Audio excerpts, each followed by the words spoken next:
Welcome to Mike Plays Diablo 3 Hardcore Questing. Stream number 2. Excited to get it going. So last day we did our character selection. We picked the Crusader, basically the Paladin from Diablo 2, who I'm quite familiar with. From there we rolled through the game. We had some help from a guy named Technos who helped us work out like a few of the different kinks with the game. With Streamlabs, and just kind of powered through that and figured it out, and then got through the quests I'd kind of done initially just to try out the game, and so now I'm on to brand new stuff and excited to give it a go. Our guy right now, Bend the Knee, he's looking pretty regal with his helm and kind of donning the red and gold here. So let's see kind of what today brings. And again, I am playing on hardcore, so if I die, I die. It's the end. Here we go. Coming off a good day at work. Mentioned last stream I'm a PE teacher. Oh, my headphones are not in. Little hiccup. I will be right back.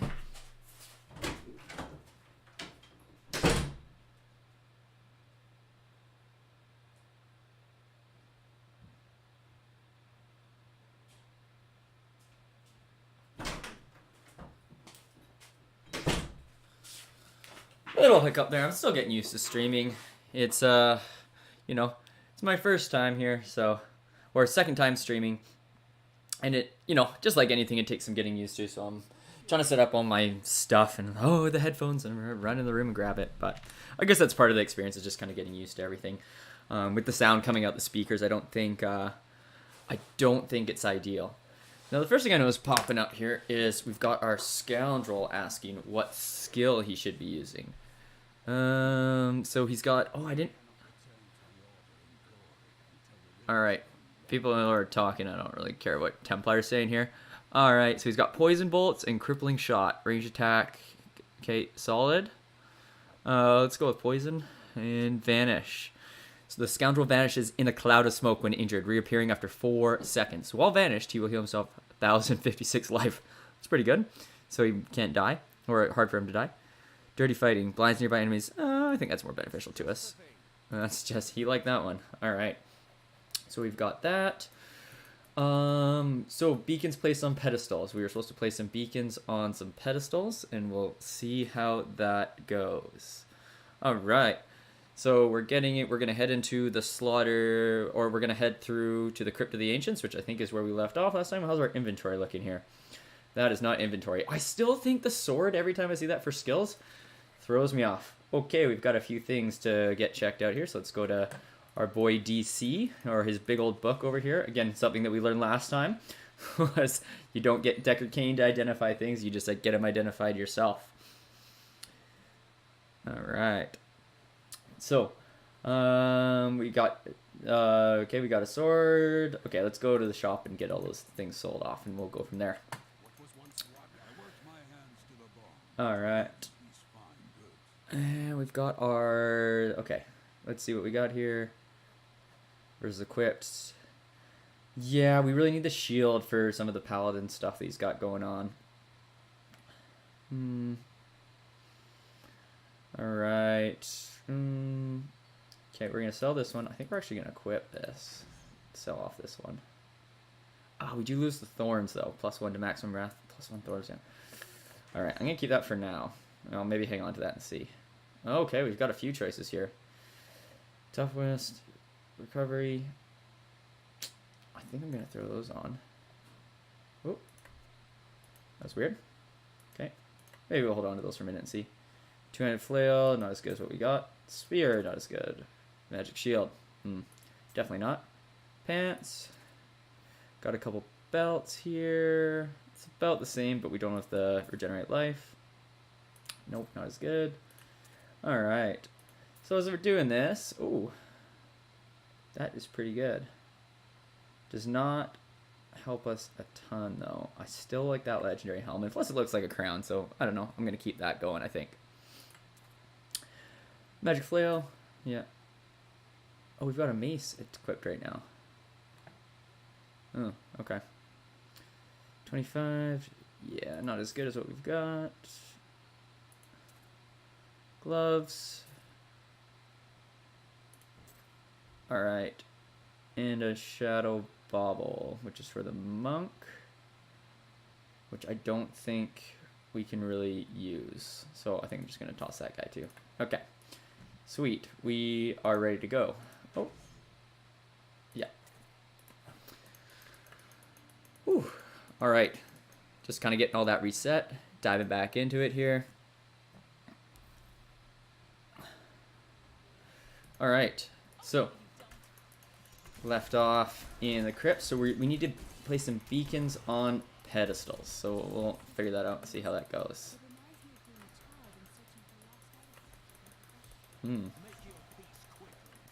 But yeah, had a solid day. Mentioned last stream I'm a PE teacher. So, you know, always nice teaching the kids sports. Really enjoy my job day to day, which is really nice. And yeah, just had some good meetings with Jay that just, you know, where the things are just added on to-do lists, kind of things are flowing along really quickly. So yeah, it was solid. I was looking forward to streaming though. My first stream was on Tuesday and it went really well. Like I said, worked out maybe a couple kinks with it. Had some help from a guy named Technos. But yeah, overall it was a lot of fun. First time streaming, like, you know, I'm not gonna lie, after the 3 hours, like, you have to be, streaming's interesting. You gotta be pretty like switched on the whole time. You don't really get much downtime in between. There's a lot of boys here. Just hitting with that rah. Alright. Yeah, you don't get much downtime kind of in between. Like, I don't know, when I teach, like, I'll have a class come in and they leave and I get a little like break to reset. So that, like, I'm used to like being like pretty switched on all day, but usually I'll have like a minute or two. And just kind of the style of broadcasting that I've thought about, especially not using like a face cam, it would just involve like, you know, mostly me chatting the whole time. So again, like thinking of things I'm gonna say, all that sort of stuff it's interesting. It takes some getting used to, but I like it so far.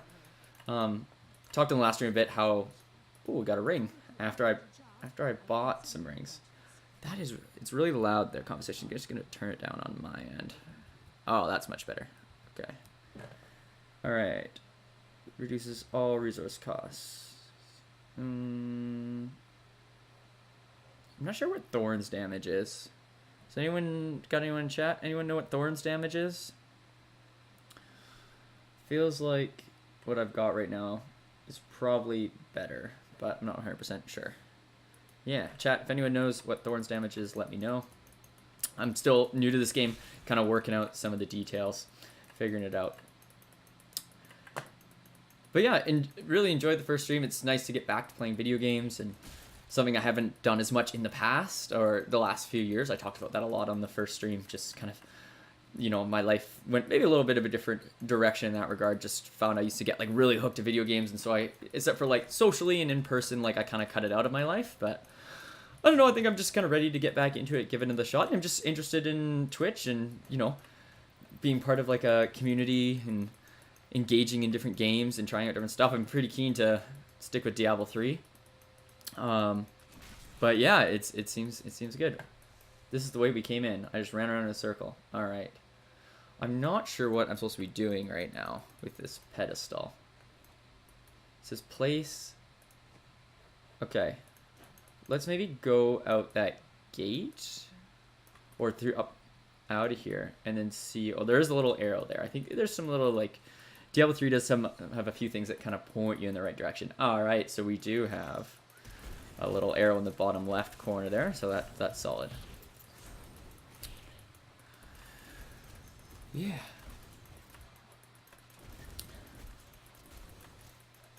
Hit these electric bat boys.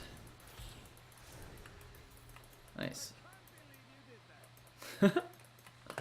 I like our scoundrels kind of commentary as we're going along. You just yelled, "I can't believe you did that." Alright. Okay, we got a waypoint, which is always good. Maybe we already had that one, but that's okay. Ooh. Kite shield. Whoa, that's a lot of, geez, 20, yeah, we gotta equip that. Gotta. It doesn't have as much bling as our current shield, but, you know, it's maybe a better choice. in terms of its defense, and I think like the recovery was really good. All right. Oh, what's happening here?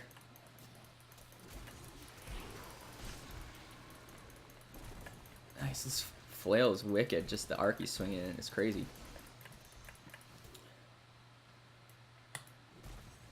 Bone pile. I always find it's like interesting, like, you know, killing certain. I know it's a video game, but like, you know, when you kill certain guys and they drop this like amazing item, and then you look in like a pile of bones and find other random stuff too. Like, there's no, doesn't really seem like a rhyme or reason to it, but it's interesting. All right, I gotta keep going this way. Got kind of sucked off the path there.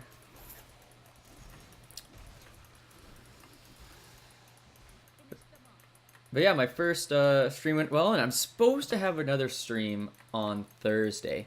But I do live in Vancouver, Canada, and I forgot that I booked concert tickets to a show on Thursday. So I feel really bad. I'm like trying to have a schedule and stick to my schedule of streaming, and I think that's really important and something I'm going to really strive to do. But, you know, my partner Emily and I, we've been really excited to go to the show. The band is called Mother Mother. They're kind of like a modern rock, kind of chilled out rock group. And okay, so I put the thing on the pedestal. Sweet. I don't know what that is down there. Let's go see. So yeah, so we've had tickets for it for a while. I think I bought it for her as like a gift around Christmas time. Okay, so I got to place these things on the pedestal so I can enter the temple. There we go. Get some golden experience. So yeah, so the show just happened to be this Thursday. What's he say? Enter and defeat the guardians within. Although they may be my brothers, they will seek your death. All right, so we got some. We got some boys coming after us as soon as we get in there.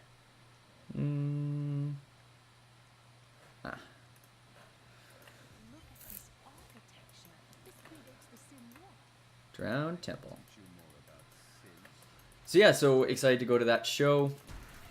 Should be really good. I've seen Mother Mother a few times. They might be the band I've seen the most. It was one of those things where I was living and going to university, they used to play a lot. Like, there would constantly be shows. Oh, man. Got some tougher guys here. Oh, I need more wrath. I wonder if I'm clicking if I don't click the right one, if I continue to attack, or if he's just like, oh, I need more wrath, and just stands there. I gotta pay attention to that. Nice. Alright. Alright. Making progress with these guys. It's nice, like, rarely have to use, whoa, that knockback. Slow down. Rarely have to use potions. It's just, I guess I got a few, like, life-stealing things, or recover life really quickly. Regenerate life, so I, haven't had to worry about that too much. Alright, tap them, there we go. Sweet, and now we're, we gotta talk to this guy. Checkpoint reached. That's interesting. I'm not sure why I would need a checkpoint, but especially playing in hardcore mode, because if I die, I am dead. What I think you are. Sweet. Secure the glowing sword shard. Oh, it's Maleficent.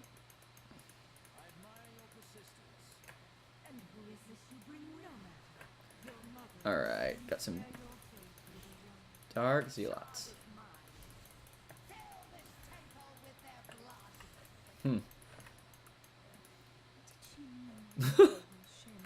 I like how it's so dramatic and then I just like one tap them all. It's great.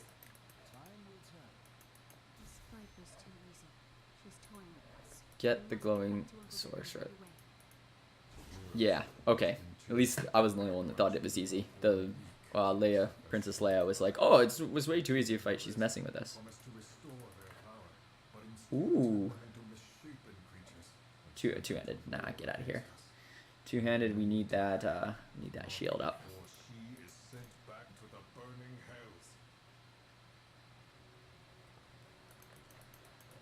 Alright. But yeah, so seeing the show here in Vancouver, quite excited for it. Should be good. And I've seen them a bunch of times. But they're a band, they like put up albums fairly often, and they've always got a few good songs off each album, so like I'm always keen to go see it. We last fall we went to the Skookum Music Festival in Vancouver. It was a brand new festival, first time running, and Mother played there. And I saw all these bands and all these bands I was super excited to see. But they always, for me, it's like it's always going to be a great show because it's one of those bands where you know all their big hits, so you're like singing along. What am I doing here? Return the Glowing Star. Okay, going back to town. You know all the big hits. You're singing along. You're in the crowd. You're having a great time. And so that's always something I enjoy. So I'll always see them. All right, let's talk to the stranger.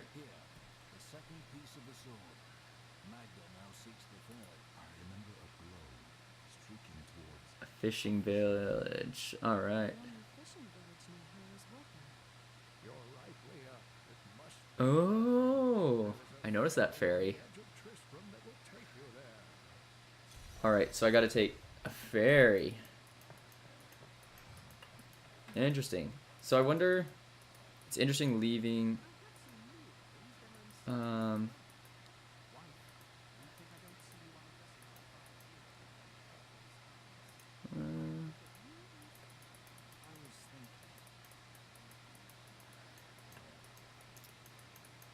All right. Sorry, I had a weird thing pop up on the side there. All right, let's talk to Mr. Ferryman here.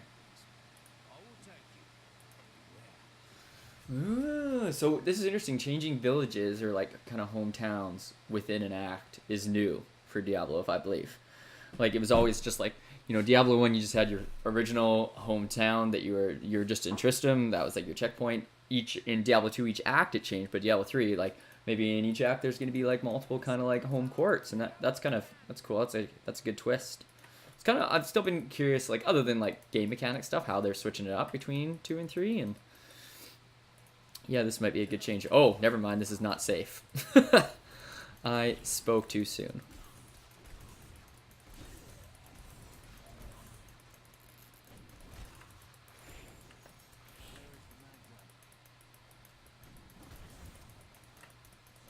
Alright. Just not sure what's going on. We're like collecting these souls. The game is called Reaper of Souls. Are we gonna turn into like this like bad guy at the end because we have all these souls?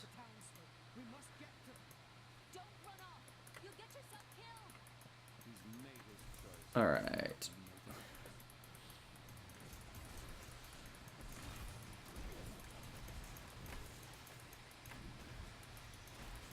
Cool. Just activated power number 3, which is Laws of Valor. I'll have to read about that in a second.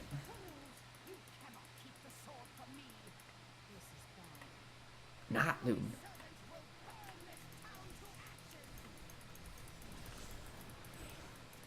Oh. Alright, wait. Not enough wrath. Tap him. Transmog, whatever that is. New transmog. Okay. Whoa! So there's some big boys. Alright. Nice. Oh. Talk to the priest. Priest.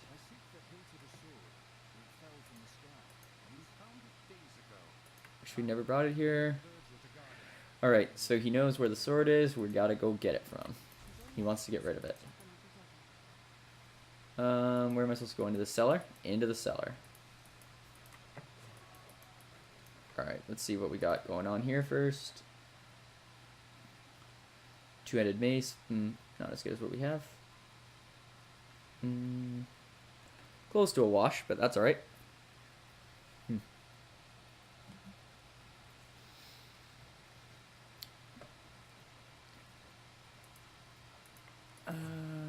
Ooh, what's shooting me? Oh, it's just the souls. Whoa! 264 damage per second, excuse me? A splintered ore.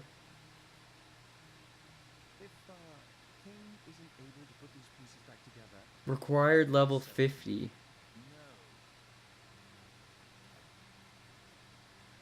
No one. Shoulders. Needed something for shoulders. Excellent. Polearm.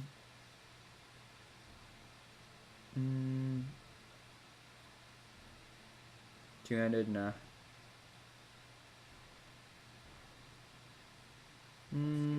About a wash. Okay. We'll keep going here.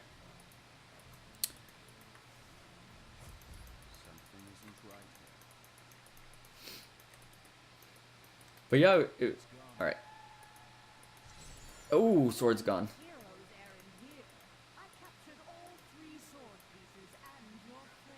Oh no. Maleficent, up to no good. That's a random waypoint. Alright. So Maleficent has got the third piece of the shard. Not too surprised there. Gotta go see what's going on in Kane's house. Maybe he's been taken. Whoa! Alright. We're gonna have an in-town battle. It's your choice, Queen. Either use your holographic arts to repair the sword, or your dear Leah dies a horrible death. Hmm. All this pain, this destruction. What is the sword to you? To me, nothing. To my master, Belial, everything. A Lyle. Alright. Ooh! They're taking hits. Whoa!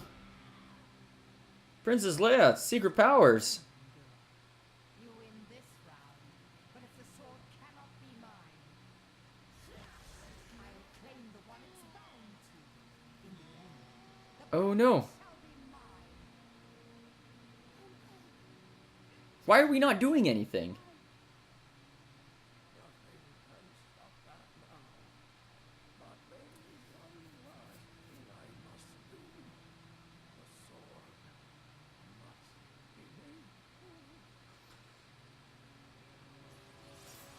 Is DC dying?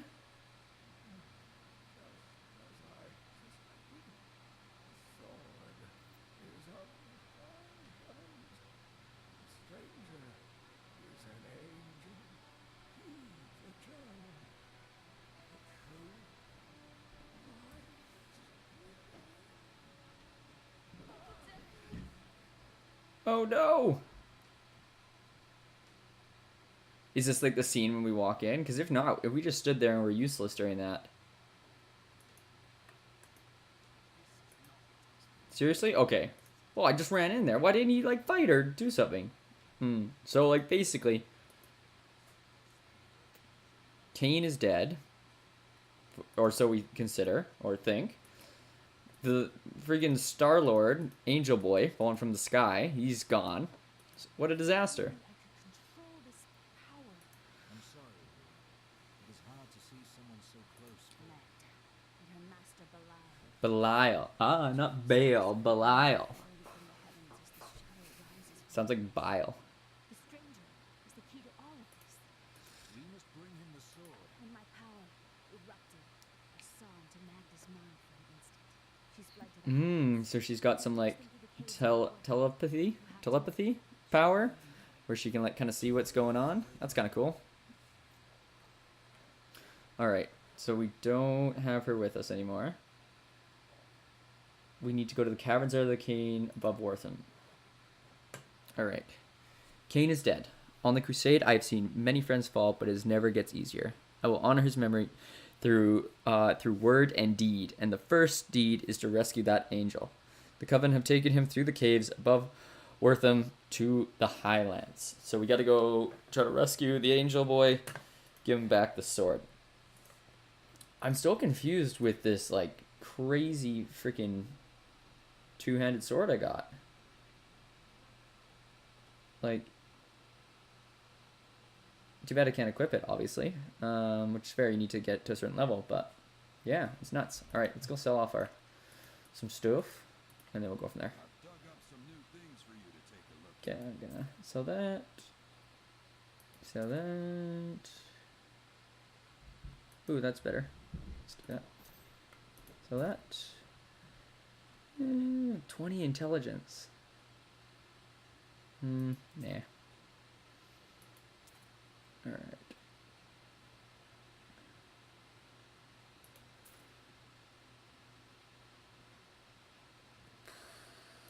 Alright. Magic wand. Two-handed mace.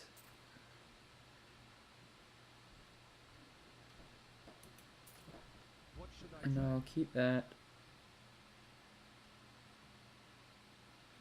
And I guess sell the ring. Alright. Cool. Alright, so we're taking this waypoint. What's underneath me there? Okay, and what's going on with this thing? So let's just look at our skill tree here real quick. Okay. We've got our Laws of Valor. Laws is a category. So empower the law, granting you and your allies 15% increased attack speed for 5 seconds. Passive. Recite the law, granting you and your allies 8% increase in attack speed. So only while law may be active at a time. Got it. So like if I'm basically doing things, I get better attack speed, and then if I activate it, I get it for like 5 seconds. There's a 30-second cooldown. So you got to be like pretty mindful, like having all these different things up. Like you got to be able to like switch between it's like attacking and hitting and dropping these ones. So I need to definitely get used to that. Got the iron skin. Sweep attack.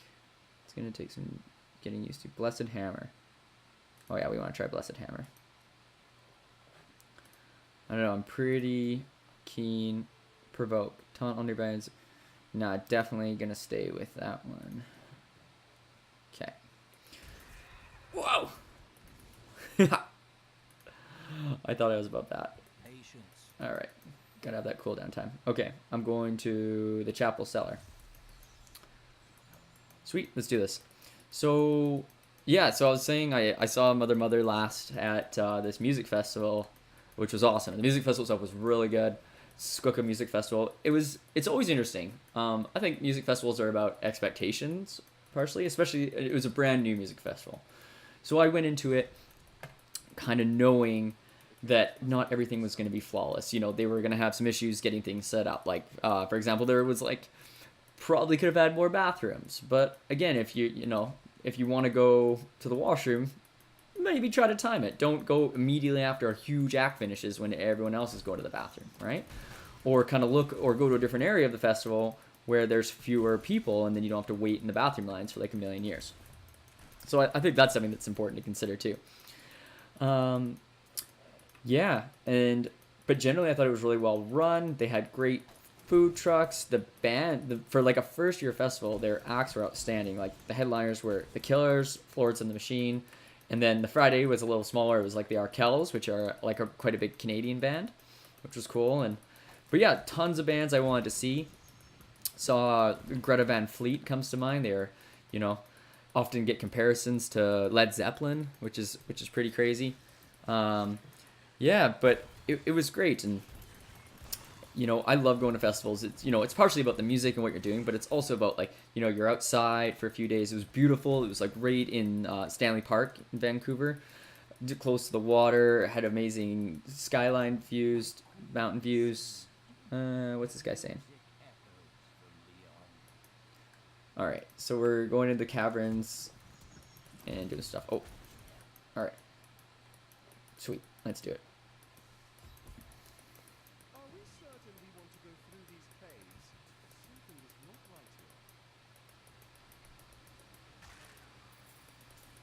here. All right. Yeah, beautiful views. Super fun time. Just had like a good group of friends we went with. Had they've got all these like different craft breweries there, so you get to try out some different craft beers, which is always a good time. Yeah, it was just awesome. Weather was a little touch and go. It was in September, so it could have been a bit better. We got dumped on a couple times with rain, and that's not as fun. But I think part of it's just having a kind of a positive attitude and just working through that and doing what you can with it. All right. Feeling pretty powerful right now. I'm like one-tapping a lot of these guys, and it's nice. We got Spider Cave here. It reminds me of Lord of the Rings, Two Towers, like in the mountains there. It's kind of creepy dungeon with that.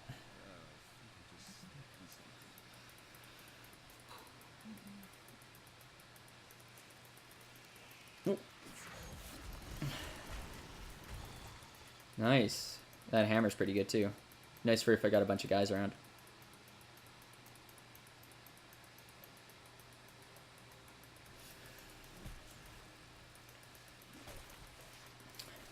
But yeah, so not streaming on Thursday, but I'll be back to stream on Sunday.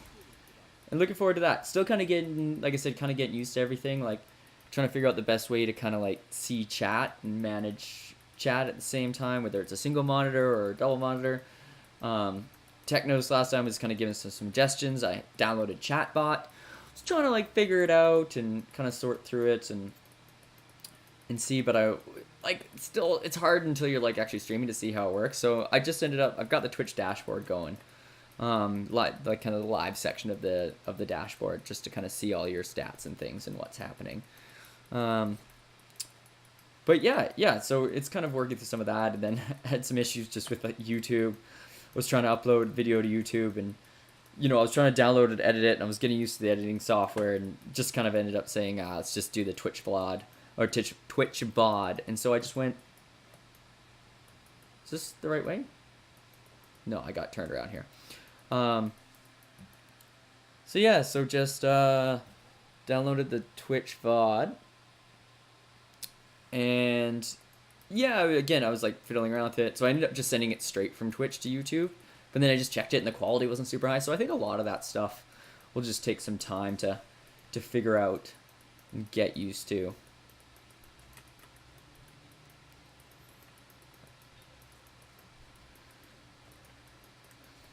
I would like to kind of like take the Twitch VODs and like edit them into like portions and like have them be more like an hour long instead of 3 hours, but I think those are kind of things that just take time and some effort to get. Look at those spiders coming down. Those things just kind of got slowed down. Take some time and effort to get used to, and in the end I literally just got it up, and I want to have it up each time like the next day. And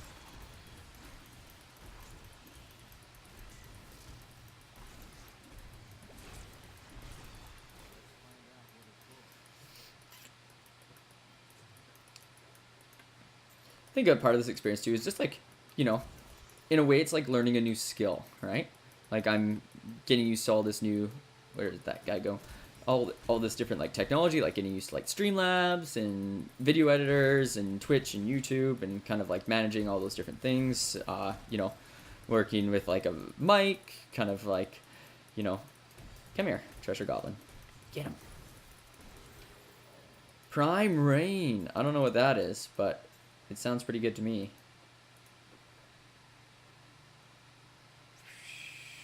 Lower recovery. That one regenerates 40. It's I guess it's a legendary helm. Better damage. Just that loss of recovery. I gotta keep the one that you want quick hit recovery, in my opinion. I'm gonna see if I can just make an adjustment here on Twitch.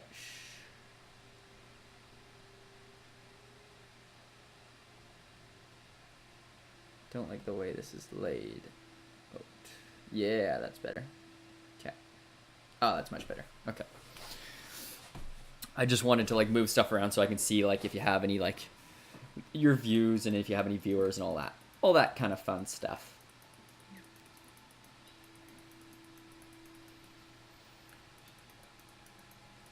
Alright, so we're going through Spider Canyon here. It's cool how they just kind of drop from the roof. That's definitely a neat twist on the game. But yeah, I was just saying, like, part of it's just trying to get better. Like, after I did the video, I watched back, like, part of the Twitch VOD to see certain things that I was saying, and, like, things I noticed were right away, like, I would, if Techno said anything to me in chat, I would just stop talking and, like, read what he said. And I think it adds to, like, try to like continue your train of thought. So that was something I was trying to focus on this time, is continuing my train of thought, not necessarily like just like kind of losing it completely if something happens in the game. Like you recognize, when if a bunch of characters are talking, or if it's like an important moment in the act, you're gonna stop. But I think that's part of it too, is just sort of getting used to it. And so that was one thing I noticed I could kind of work on. And then the other thing too, and I'm still doing it today, is I do notice just rapidly click the mouse when I'm walking, and I think you can just click and like hold down, and then you want to click on the enemies. So I did notice kind of in the background of my first video, you could hear just like click, click, click, click, click, click, click the whole time. And like my mic is not close to my mouse, so that's something to think about. And I'm working with just a, I don't even know what to call it, like a really simple mouse. So I don't know, perhaps I can look to upgrade that in the future.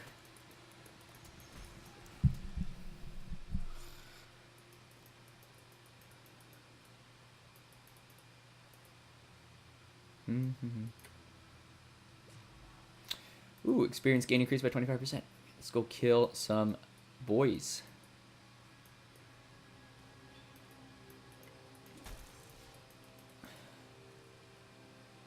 All right. For the queen, so I'm looking for this queen array? Rain. Yeah, I don't know. Oh, I haven't gone to this corner over here.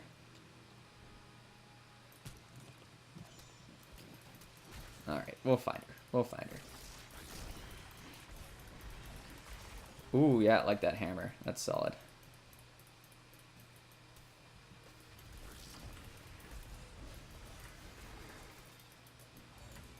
Trying to try out some of those other buttons. It's hard to talk while I'm doing it. I'm like trying to think about it. Alright. Just the cooldown time on stuff is interesting. That's a... I don't remember that part being as involved in Diablo 2, like having like cooldowns. It was just like, you got enough mana, do it. You got, you know, you got enough potions, take them. Having this like cooldown function is interesting.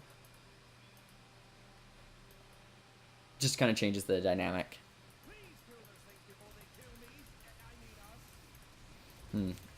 Getting a little... I was kind of digging the scoundrel banter. Getting a little cheesy now. Not that I mind cheese by any means, but...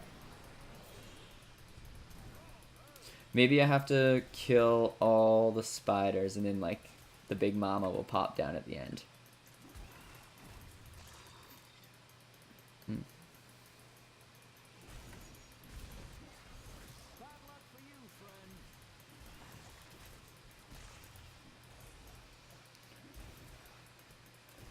Yeah, but yeah, my next stream after this will be on Sunday, and I'll keep going, hopefully with this character, unless I die in the next little bit here. Well, not little bit, I've still got a ways to go through the stream, but hopefully not anytime soon.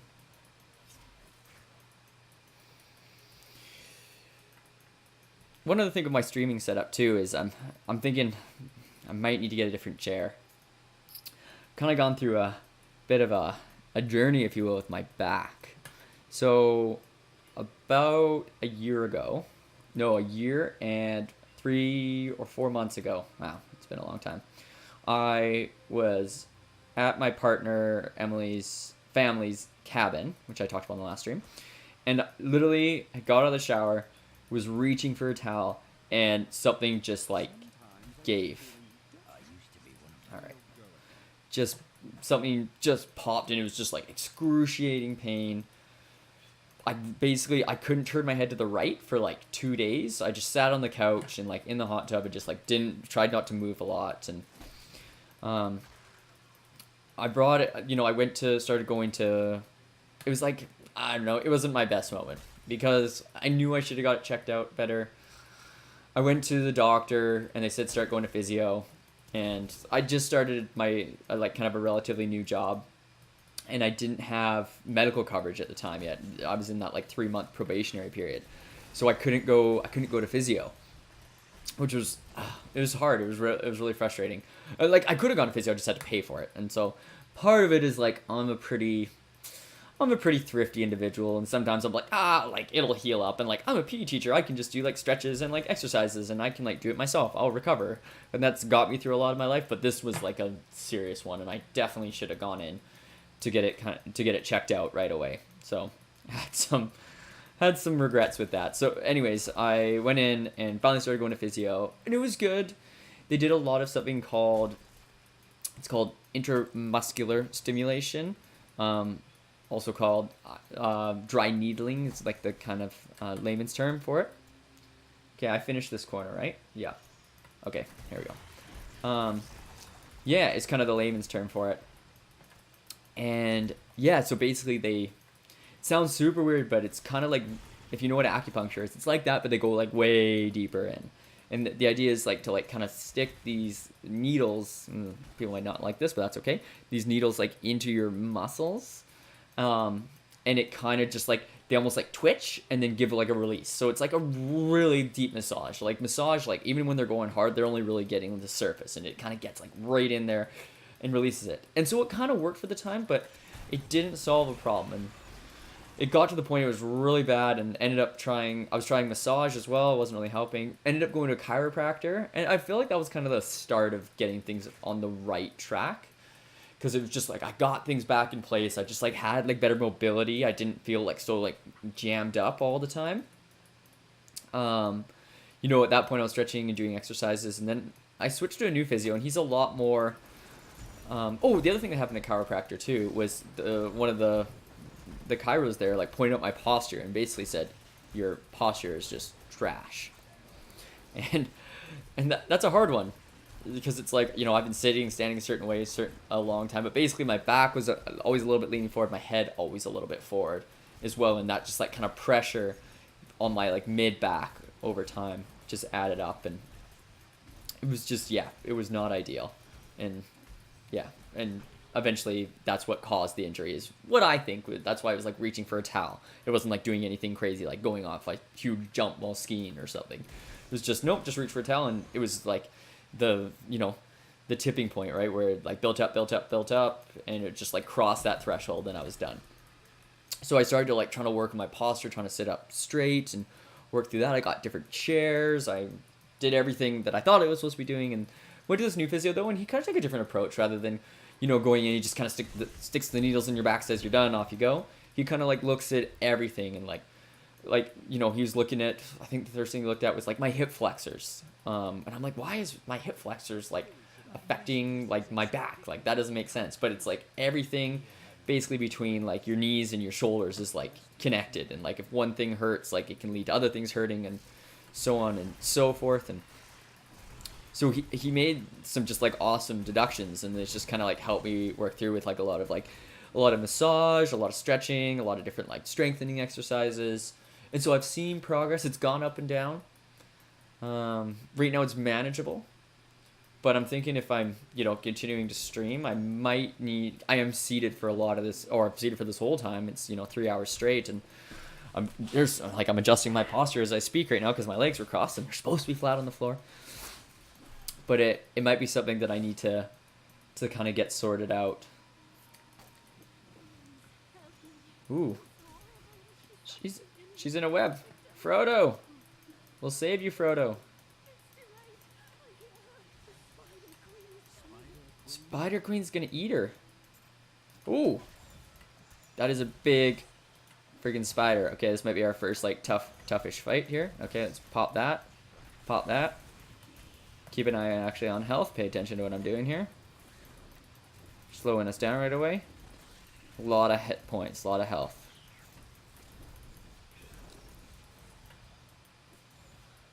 Oh, she's running away. Interesting. Oh, and then we fight people in between. Oh, another twist on kind of like boss fights. I like that. That's a change from Diablo 2. Is like get the boss, fight the boss. Here we go. Just keep hitting her with our holy hammer here. Pop it. I don't know. What sound does a flail make when it hits an enemy? It would like stick in, right? It'd be like thunk. So here with that thunk. She keeps running away. Come fight me. Sending out her babies to do her dirty work. Alright, let's pop that.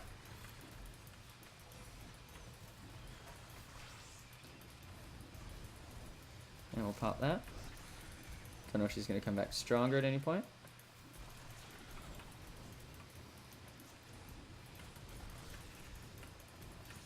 Just got to keep those hammers going. It's kind of like, it's good attack because you kind of get both at once. Like, might not be dropping huge damage, but having like, you can swing while that little hammers are flying around.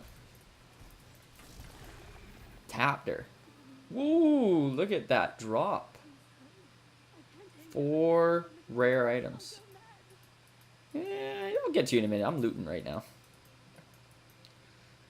Alright, what do I need to do? Harvest the pool of venom in the chamber. Free her with the venom. Alright.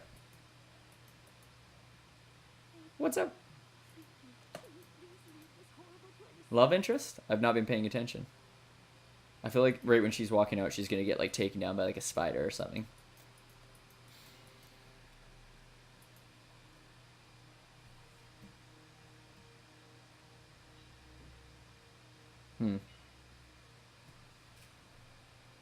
Just want to make sure everything is working on Twitch how it is supposed to. I'm still getting used to the channel a little bit. My second computer is not the best, and so okay, I can see on this one it's working fine, which is good. All right, we're gonna go back to our dashboard.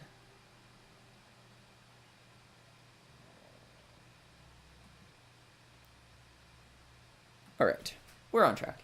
Okay, let's go through this door. She's out. Who are we talking to? This Karina? What are Karina? you doing out here? I seek a man taken by the Covenant. All right, we gotta find Star-Lord. Into Leoric's manor. Perhaps it was the most Oh, Leoric again. You made a small bit of trouble here. I'm not proud of this, but I stole the stuff of a powerful council shaman. Excuse me? So went to Mara to quench his thirst. You dirty thief. You can find the stuff in your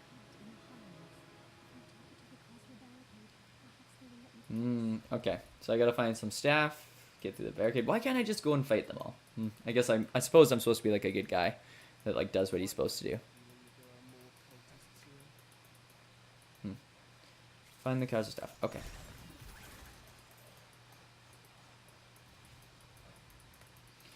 All right. Oh, we didn't even check out our loot. All right, what do we got here? Rare chest armor. Yep, absolutely. Rare boots. Absolutely. Rare gloves. Absolutely. Rare pants. Doom locks. What are these called? Steady fist, classic. Scout's pair. Mortal stand. Let's go. Alright. Rare pants. Definitely. Rare helm. Nah. Magic shield. 30 strength. That's huge. The other one regenerates life so much, though. Alright. Ooh, we're looking yellow now. Alright. Highlands Crossing. Just going to town for a sec. Maybe dump off a few items. Let's try some crafting. 'Cause I don't really know what any of this stuff does. Alright. It's a two-handed staff. Required level 14. Has really good damage. I don't know. I think I'm just gonna... Let's just melt it down. I can't do that. Alright. Oh, right. So we gotta go... What are we doing here? Salvage? Convert items into crafting materials. Got it. Alright. Let's just drop that and see what happens. Failed crystal. Alright. What did I get there? Okay. Arcane dust. Yeah, I'm fine to sell these. Arcane dust. Got it. So the blue ones get you arcane dust. Well, hang on to that guy. What? And then I'm gonna guess this one gets you like the spare parts. Yeah, reusable parts. Got it. Okay. Okay, no good.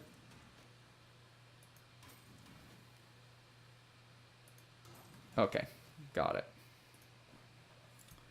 Cool. And then can he actually like craft something for us? And then we want to sort by, we learned this time, have materials.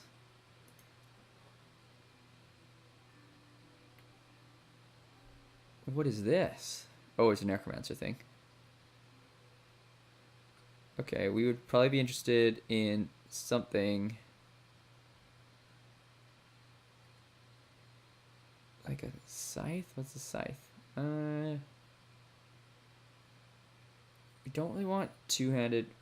I guess it's not as big deal if we're not using that like bash attack. What do we got for armor though? +4 random magic properties. Pretty good armor. What about what do we got on our shoulders here? Nothing.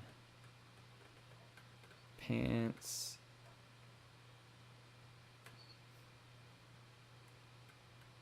Just because we can craft doesn't mean we should. What about this one?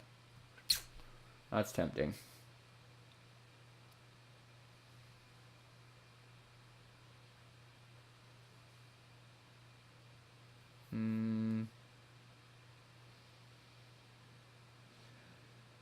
Why don't we go for it just for fun? All right, let's craft that. Costs $1,000 to craft plus a few things. It's crafting it. Boom, there it is. Okay, what do we got? Oh, it's recovery shit compared to ours, but that's okay. 32 strength. Little damage. Oh, it was a good try. You know, costs us a few items and things, but you know, I just kind of want to learn about the game and experience it, and you know, it does have a lot better defense, but yeah, the rest of it's not that great, so that's okay. Equipped. Gotta remember to repair items. I haven't done that in a while, so I don't know about this crafting sort of thing. Do I have a stash in town? I must. That's probably what this box is. Yeah. Let's pop this guy in the stash. And gold? Oh, you can buy more tabs. Oh, it costs 100,000? Jeez. Interesting. I think there were like events or activities in the last Diablo game that allowed you to do that sort of stuff. Alright, we're going to Highlands Crossing, I guess. And trying to find that Khazra staff so that we can get through some sort of checkpoint. Alright. What else is going on with me? I got... started watching this show on Netflix called Erased. So Erased... it's an interesting one. I don't recommend it. My partner's brother said it was good. Trying out and seeing. So like the premise of the show is there's it's a goat dude. He's running away. That was weird. He's like summoning more goat dudes. Block it. Tap him. Let's go. I'm still clicking like a madman. Gotta thunk him. Is that what I said? Thwack? Thwack? Thump? Thunk? Thwack. Two-handed mace. Nah, that's good. Okay. I think it's thwack.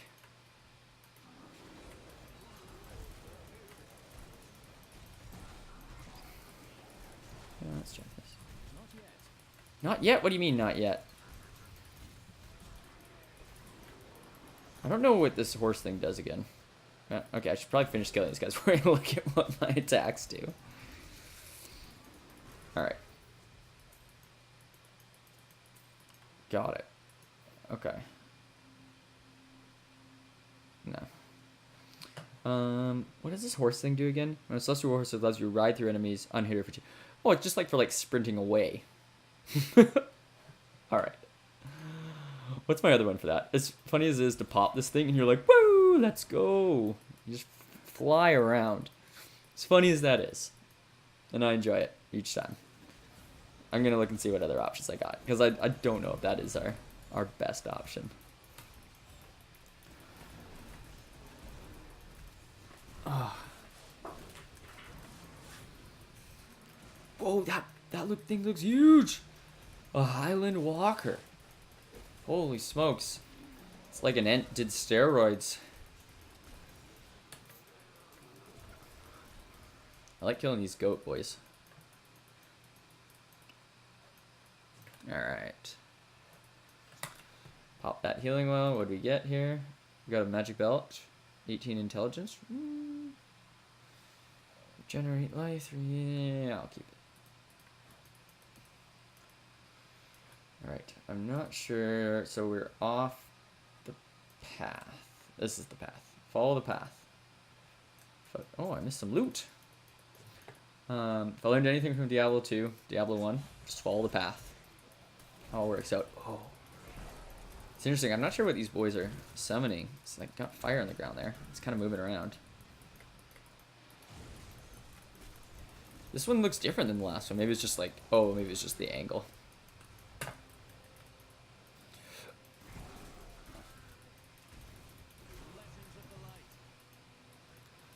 Level 17. Alright, we should look at some of our skill tree and see what we're doing. But so far I feel this is like ticking along well. Like, you know, I still haven't had any dicey situations, which I'm surprised about, to be honest. Alright, let's take a...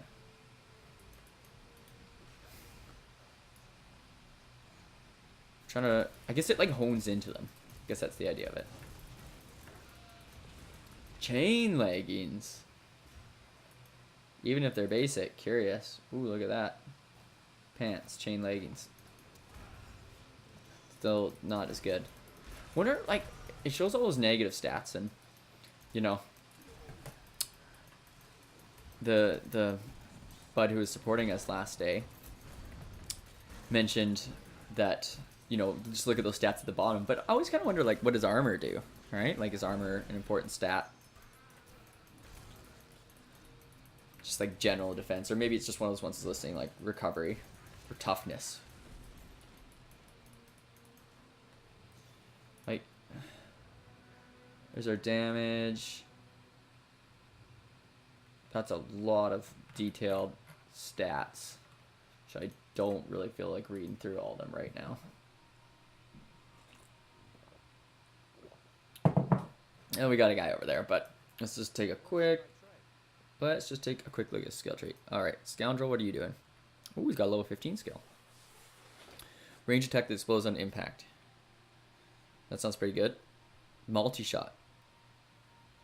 110% weapon damage. Okay. Alright, let's do some multi-shot.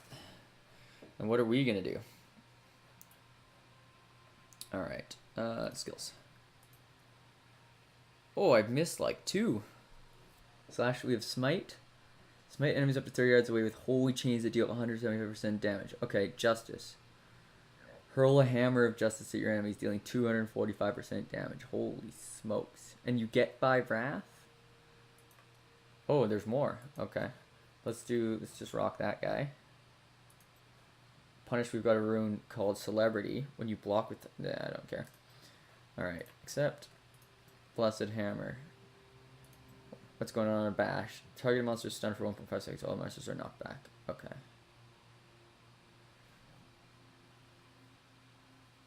Got it. Okay. I'm digging that Blessed Hammer. Stick with that. Defensive. Consecrate. You and your allies. Jeez, yeah, we'll take that. It's like a super potion.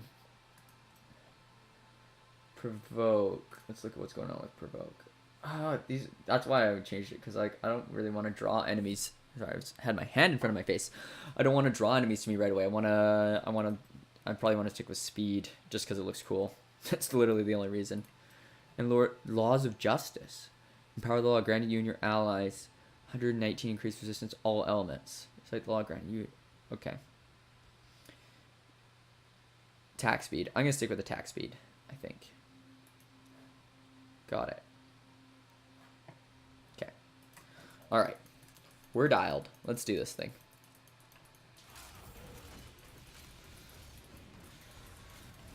Love how just massive these... Jeez.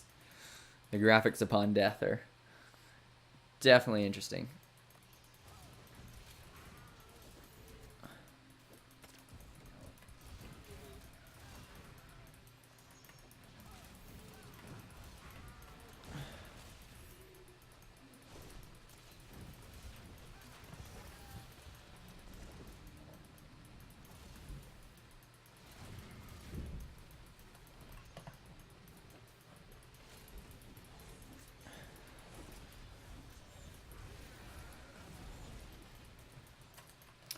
But yeah, I think I was mentioning earlier how I was watching the show Erased on Netflix. And so I think it's like a spin-off of like an anime or like what is that called, a manga model model novel, I mean. Oh, I'm like throwing this thing. That's crazy. Um so it's a spin-off of that. And the idea is the main character like when basically oh, Casper altered, not the staff though. Okay.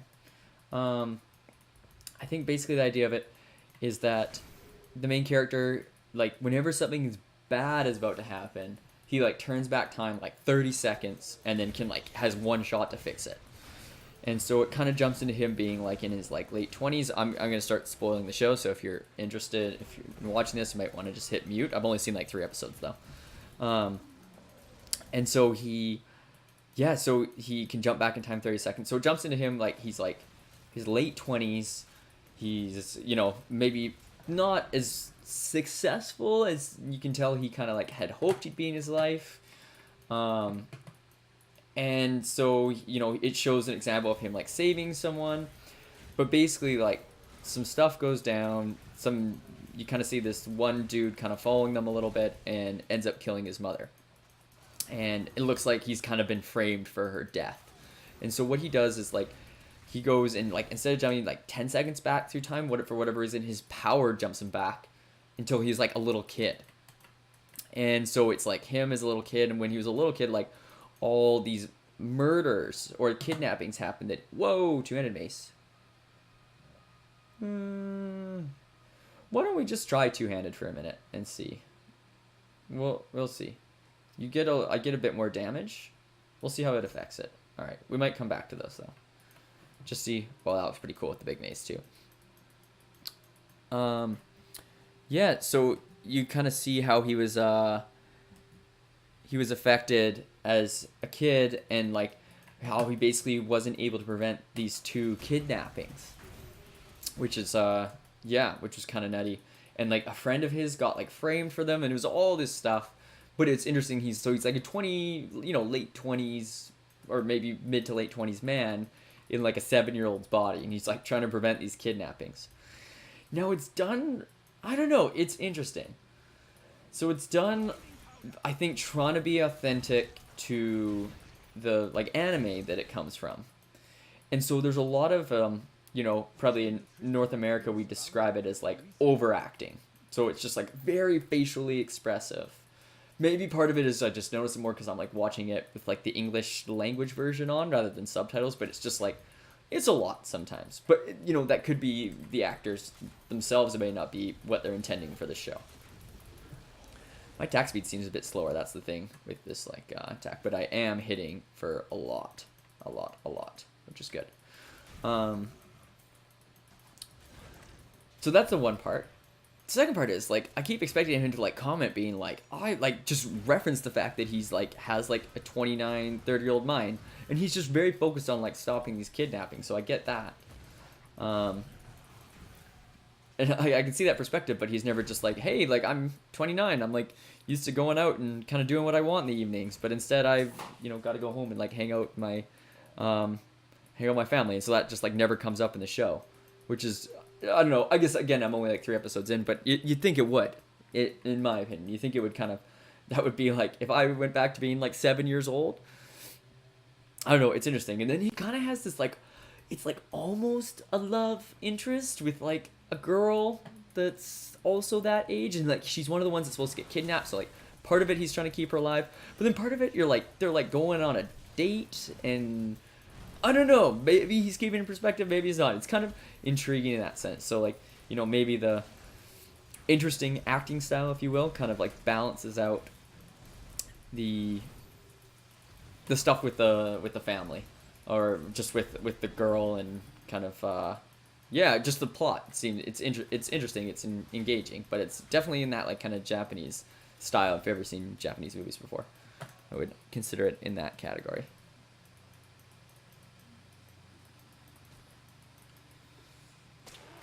The other show we're watching, so I'll be watching one show on my own, and then kind of like one show with Emily. And so Emily and I've been watching the Anthony Bourdain Parts Unknown series. So he like travels around the world, and it's kind of like a food show, but then it's like it's so much more because he's just like, you know, exploring the culture and looking into like the history and interviewing like really interesting people and kind of seeing like what there is to see in the area. And then there's also food in it. That's how I feel about it. And he's just like a really good.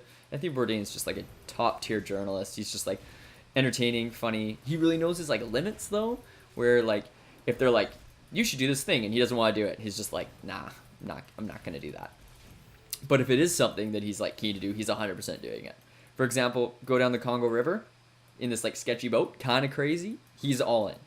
Okay. But then they're like, hey, there's an episode where they're in Japan. They're talking about bondage, and they were like, hey, do you want us to like tie you up? And he was like, definitely not. Yeah. So that's one of the things I kind of like about him, that, you know, he kind of he knows who he is, and I think that's really entertaining in a journalist for sure. All right. Buckle Defiance. What is that? Ooh, a rare belt. Yeah, absolutely, that's going on. And some chilling leather mantle. About a wash. We'll just put him on.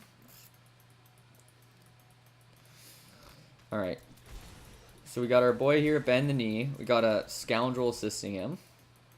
You know, I think every good crusader needs a scoundrel by his side. At least for now. We've got our big old mace. What is our mace called? It's just the two-handed mace.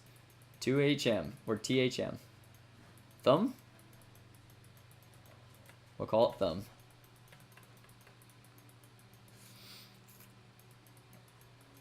And we're just roaming around here trying to find the Khazra staff.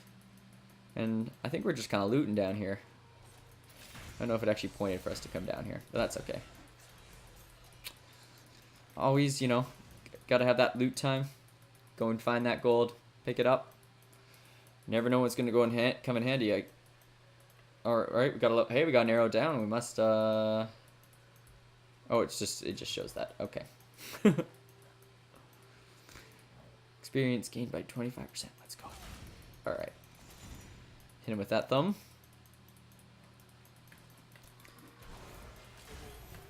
So we got these goat boys. There's some regular ones and then some like shamans.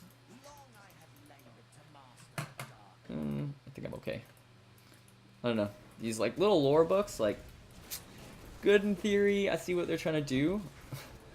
The developers probably pumped a lot of time into them. It was probably like someone's job. Probably just gonna keep clicking through every one. Holy Tomb of the Bear. Rare. Oh, there we go. Dominion Nexus. That's what we wanted. We're getting all our rare gear popping now. What is this? Magic Templar Relic. Oh, it's for the follower. They drop items specifically for them? That's crazy. No, no, no. Chainmail? Not as good as what we got. Magic Shoulders. Shoulder guards of the Hawk. Alright, well, and we're keeping that stuff. Alright, so far with our big old, is it a mace? It's a mace, right? Two-handed mace, thumb. It's going pretty well. So I think we're going to stick with that for now. We'll see. It seems like we're really one-tapping people. What was that? Just picking up all this stuff. No clue. Oh, it's a belt. Cord of the line. Cord makes sense, yeah. Okay.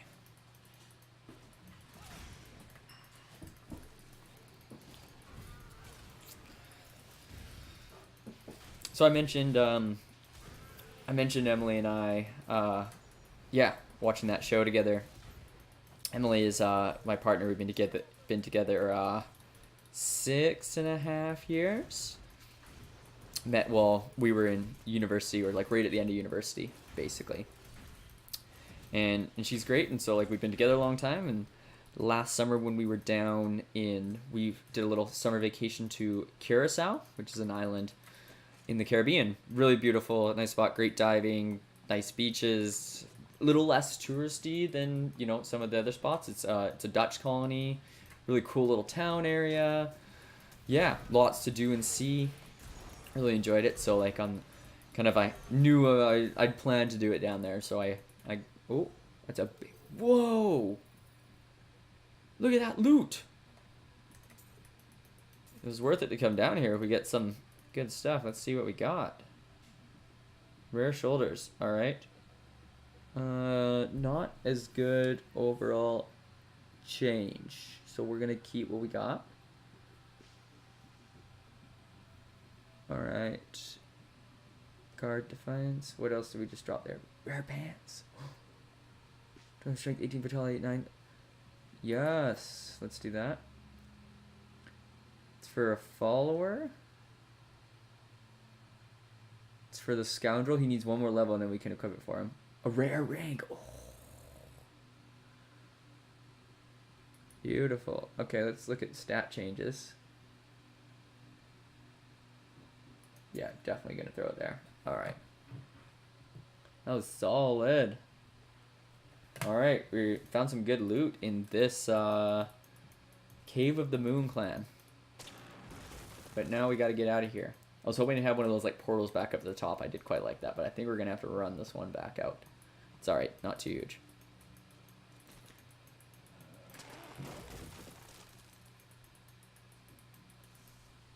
Oh, there we go. Nice. Yeah, that's exactly what I want to do. So that's really nice to know that like most caves, like you can just like go down, do some loot, and then you don't have to do that kind of.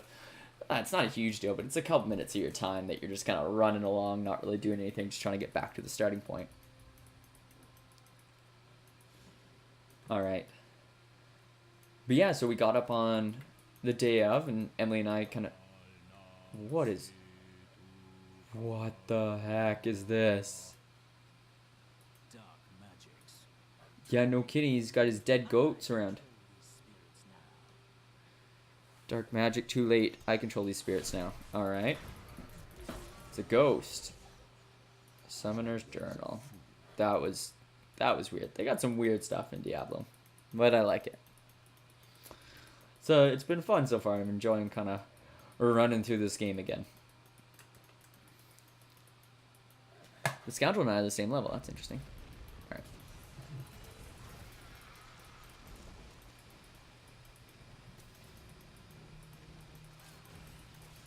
Nice. Get a little range on that one too. Let's swap just to see.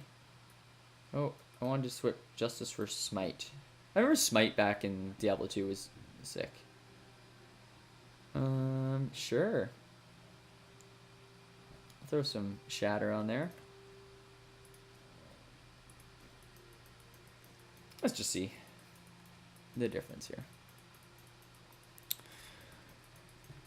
Sorry, I keep getting distracted with that, and that's not what I'm trying to do today. Oh. That's interesting. But yeah, that's not what I'm trying to do today. I'm trying to keep trains of thought rolling. Part of getting used to streaming on Twitch, I think, is like keeping it coherent, the hot process. We got Ancient Pyre. So I was talking about how I proposed to Emily. So we got up on the day of. I had everything already ready to go. I had the ring. Can tell that story another time. But we were all set, and so we went out that day. We went up to like the northern tip of this island, Curacao. Went and checked it out. Went to this like had this like waves breaking inside a cave, which was really cool. Just like super nice. And so we did that for like the whole day. We went to some nice beaches, hung out, and when we got back, I was like, all right, it's like 5 o'clock. You got an hour, and then I've got a surprise. We're going out. And all I told her was like, you had to get dressed up. So we hopped in. So she got dressed up. We hopped in the cab, and we go to this area, and it like stops in front of these big wood oak doors. And what I'd done was I booked in this kind of like in one of like the nicest like kind of like resorts in the islands. I booked like a private dinner bungalow, like right on the ocean. It was really beautiful there. So as we're driving to this place, I was feeling like a little nervous. Like it's like, you know, it's a little nerve wracking, but we've been together so long, like, and she'd been like dropping hints for months. So like, you know, in a kind way. So I'd knew that she like it was a pretty low pressure situation. I wasn't like sure about her saying yes or not. I just more wanted it to go well. I didn't want to have to experience any kind of like hiccups with it.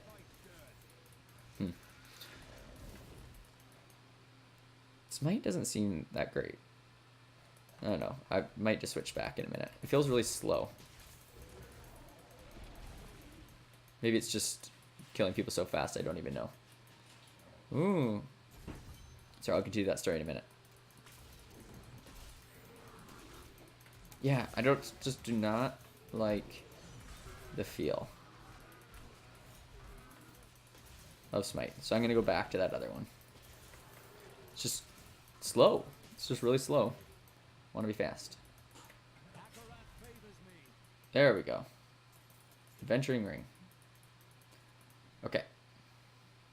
Blessed Hammer, Ruin Unlock. Okay, let's do a couple skills. Things first. So, Blessed Hammer, Burning Wrath. Hammer is engulfed with fire. Yeah, let's do that. And then, what does Slash have now? Carve. I think you can only put your Ruin on one thing at a time. Not sure. Anyways, we're going to go back to Justice. Got it. Okay. Got to figure out how the Ruin part works as well.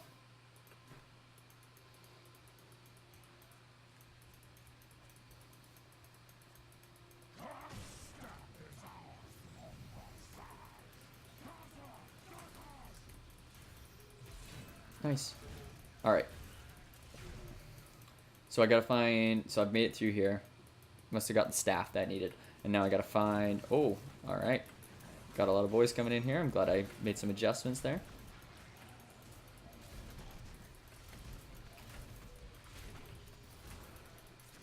There we go. It's looking good.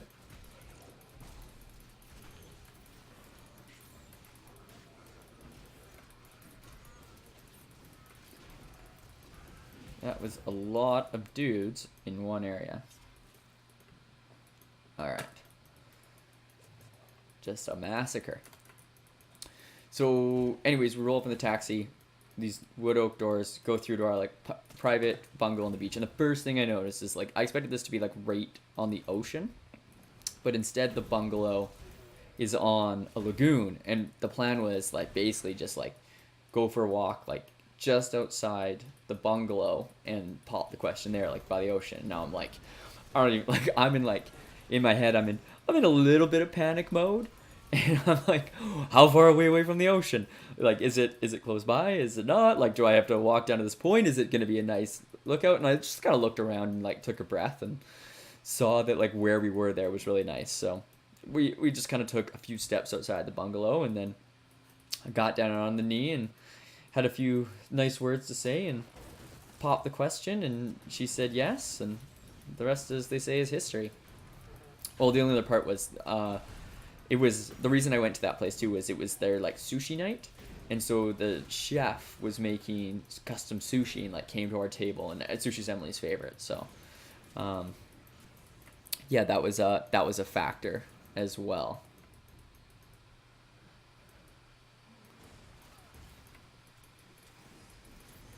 So yeah, so it swings from that to our.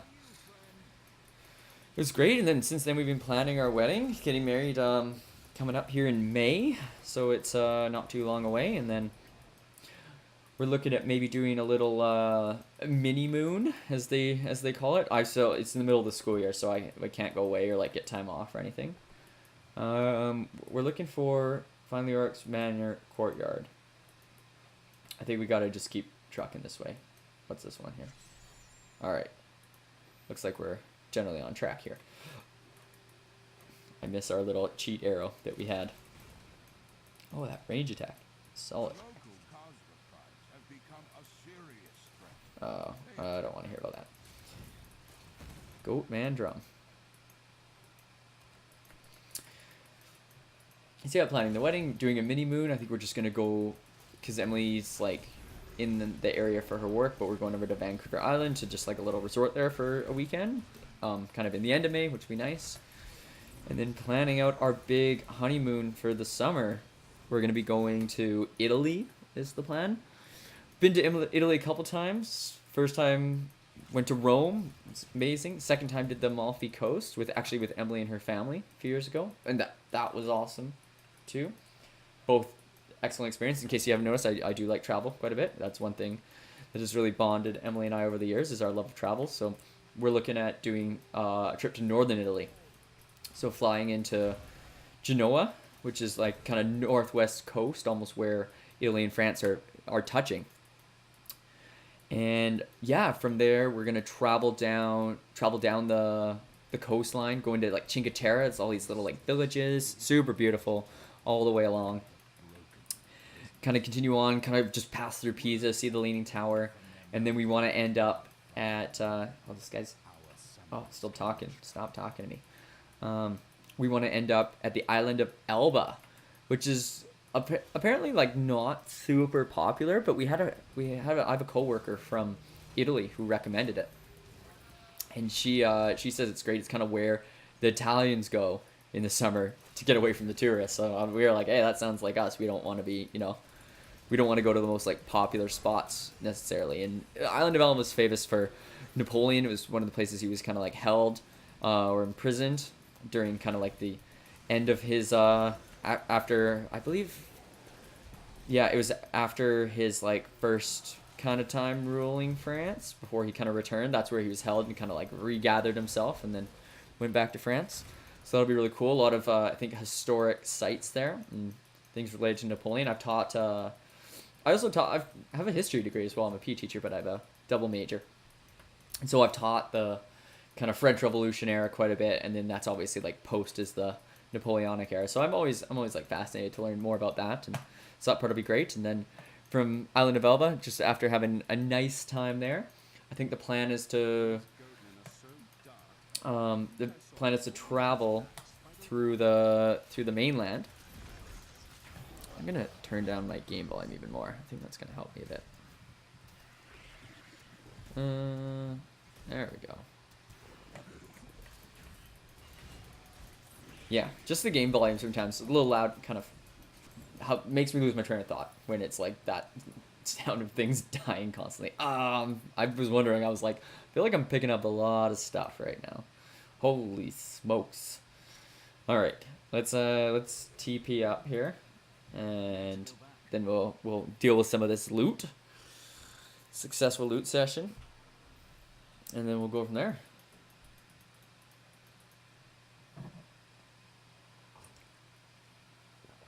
All right, let's talk to our miner friend. All right, I'm still gonna hang on to our main kind of pieces there. Nah. Magic helm, no. Crusader shield, nope. Shoulders, nope. Chest armor, nope. Nope. All right, haven't seen all these things yet. Nope. Just comparing those bottom stats, definitely not. Definitely not. Right, we looked at this one. No good.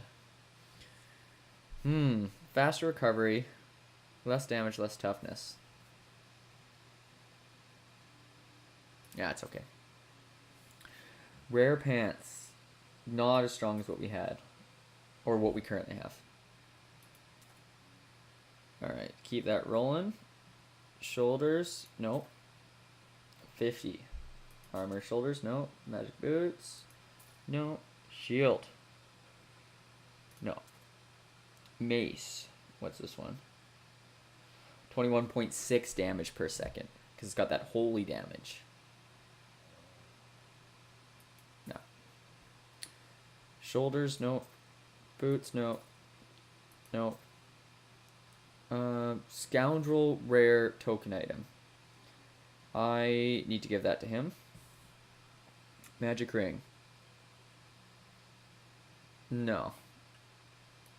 Rings are not worth as much as... Oh, I didn't even get a chance to read it. Shoot. Oh, that's the one I already had. Totally fine. Alright. Belts. No. No. No. No. What's this? I'm going to switch back to Templar. I'm going to say doubtful. But I am going to give this to our boy here. because we might as well. Oh, he can have rings? Oh, I didn't know that.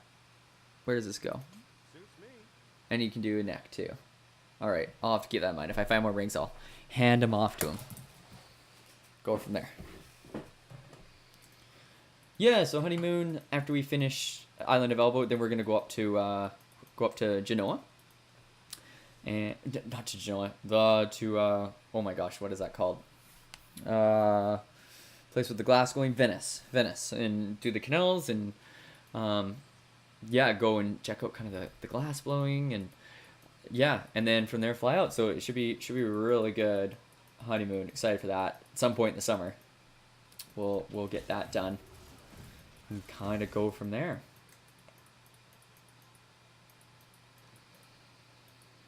So we're trying to find the Oryx Manor courtyard.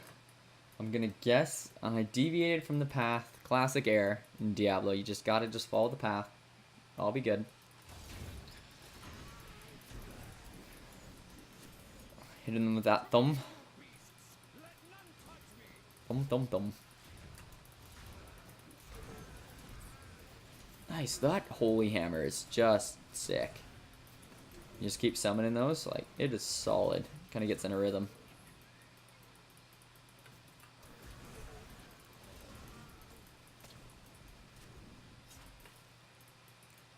Oh, alright. We got a treasure goblin. It shows up on the map, hey? It's like this little like side quest where you like chase him around. Come back. Oh, he's got portals. Where'd he go? What the heck? Nice. Alright. Alright. Back to the path. Gonna stay on the path.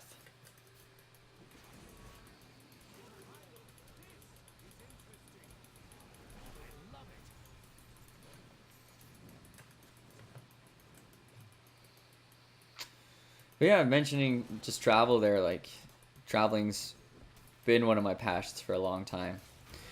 Growing up, like, I feel like the normal set of family trips. If your family likes to do a little traveling with young kids. Disneyland, a couple times. Disney World, Florida. Mexico, Hawaii.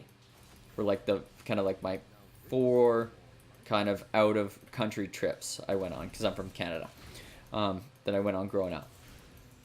And so that kind of gave me like a taste for it, but, you know, I kind of got to the point where I was 20, 21 and like hadn't been anywhere besides Mexico and the States and Canada, obviously. So I looked into exchanges through my university. I think it was actually because I had just I'd just broken up with a long-term girlfriend, and so I was kind of looking for something to do. And so I looked into it and ended up going on an academic exchange to Scotland and then traveled through a lot of the UK, as well as that was when I did that trip to Rome, which was awesome. So much fun. And then, yeah, I was just really keen to do some different stuff. So went and kind of, you know, Emily and I had both finished university, had jobs, and just kind of decided that we were going to kind of pack it in for a couple of years. And so we went abroad. We lived in England for a year and China for a year. And, you know, when I left, I think I'd been to something like 7 countries. I'd also done a backpacking trip. That was the other thing I did between the two. Like, after my first year of teaching, I went and backpacked around Southeast Asia, which was great. But yeah, and so when I left, I'd been to 7 countries. Came back to Canada 2 years later. I'd been to 25 countries. So just kind of packed it all in that time frame. And just really enjoy it. Kind of enjoy the, you know, the adventure, the excitement, going to new places. Kind of makes you feel alive. Kind of pushes your comfort zone a bit. Chance to like try new things, do things you might have never done before, see things that you've always wanted to see. It's hard to pick a favorite place that I've been to. That it's so tough. I kind of have like a top tier list, I suppose, is maybe the best way to describe it. One of them would be France. Spent just a week in Paris, And then after Paris, went to just kind of did some stuff around there. And like I said, like taught the French Revolution before, really into that. So I did some nerdy stuff related to that. I did like a tour, went just outside Paris to the Palace of Versailles, and that was really cool. And then went up, like one of my most, arguably my most memorable day of my life was going to Vimy Ridge, which is, if you're not familiar with Vimy Ridge, it's just outside the town of Arras, which is north of France, or north of in the north of France, north of Paris. And it's a well known to Canadians because there was a famous battle that was fought there, Battle of Vimy Ridge, which was just like a iconic battle kind of in Canadian history. And like, you know, the French and English had all these problems like retaking this ridge, and so they brought in like a Canadian squadron all fighting together, and they managed to, like, over like a 4-day sort of campaign, they managed to take back this ridge. And to me it matters a lot. Okay, what's going on here? We're gonna pause the story. Oh, it's the lady. Just turn my volume a little bit. Oh no, it's the Star-Lord. Just gonna sacrifice him. Oh, okay. We can fight now. Alright. Yeah, dude, get behind me. Don't just run in there, Mr. Scoundrel. Why are her people so bad? Oh, okay. Maybe they'll get tougher as we go through. Alright. Quest complete. But we didn't even have to fight her yet. Don't we not get to fight this chick? Oh. Wounded man. Horrible things to us. They did horrible things to him.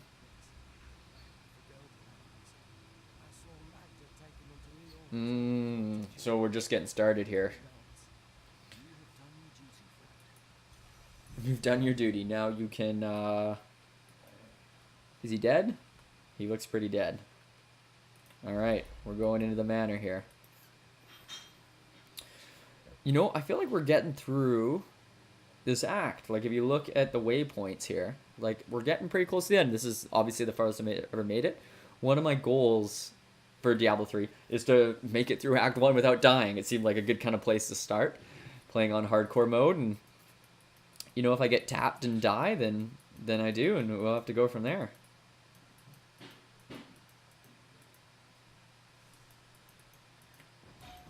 Alright.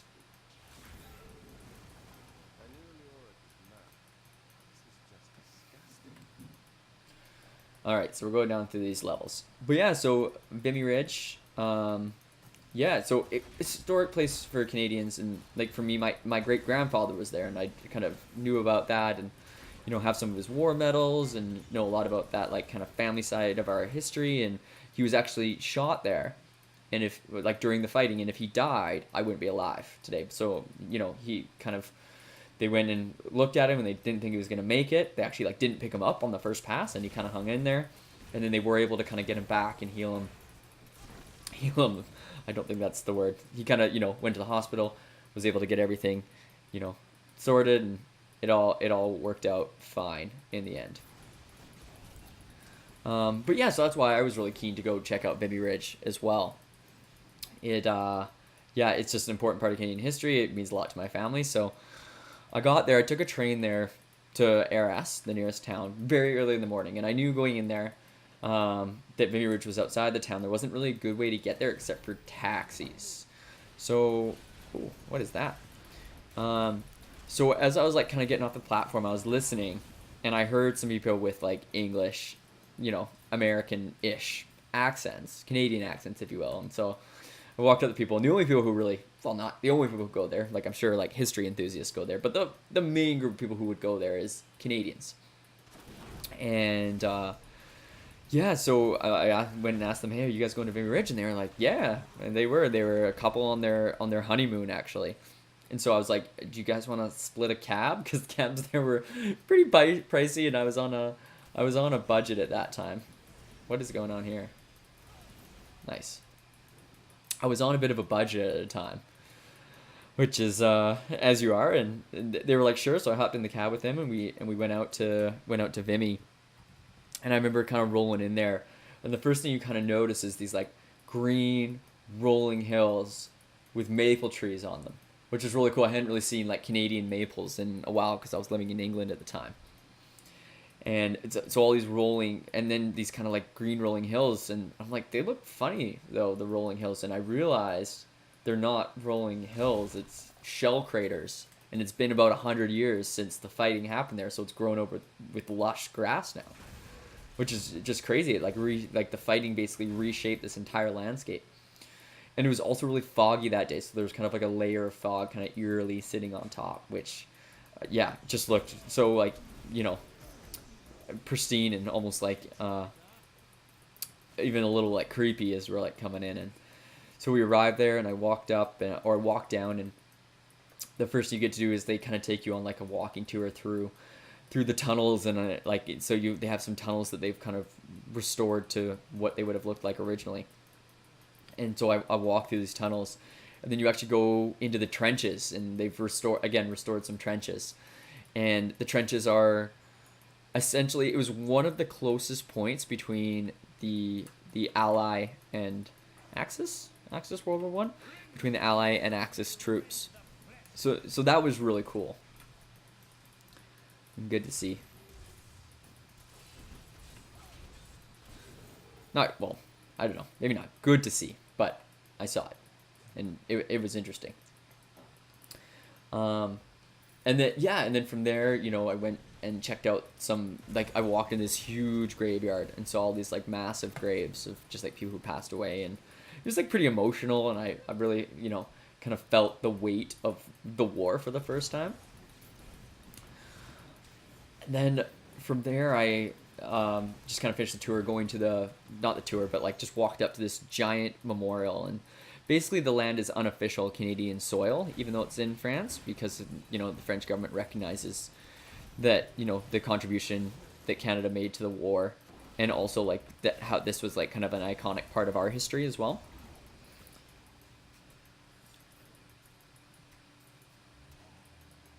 And after that, yeah, I walked around their kind of museum, and then it was pretty early on in the day. It was like 1 o'clock, and so most people, you just take a cab back into town, and then that's kind of, whoa, is that thing gonna chop me?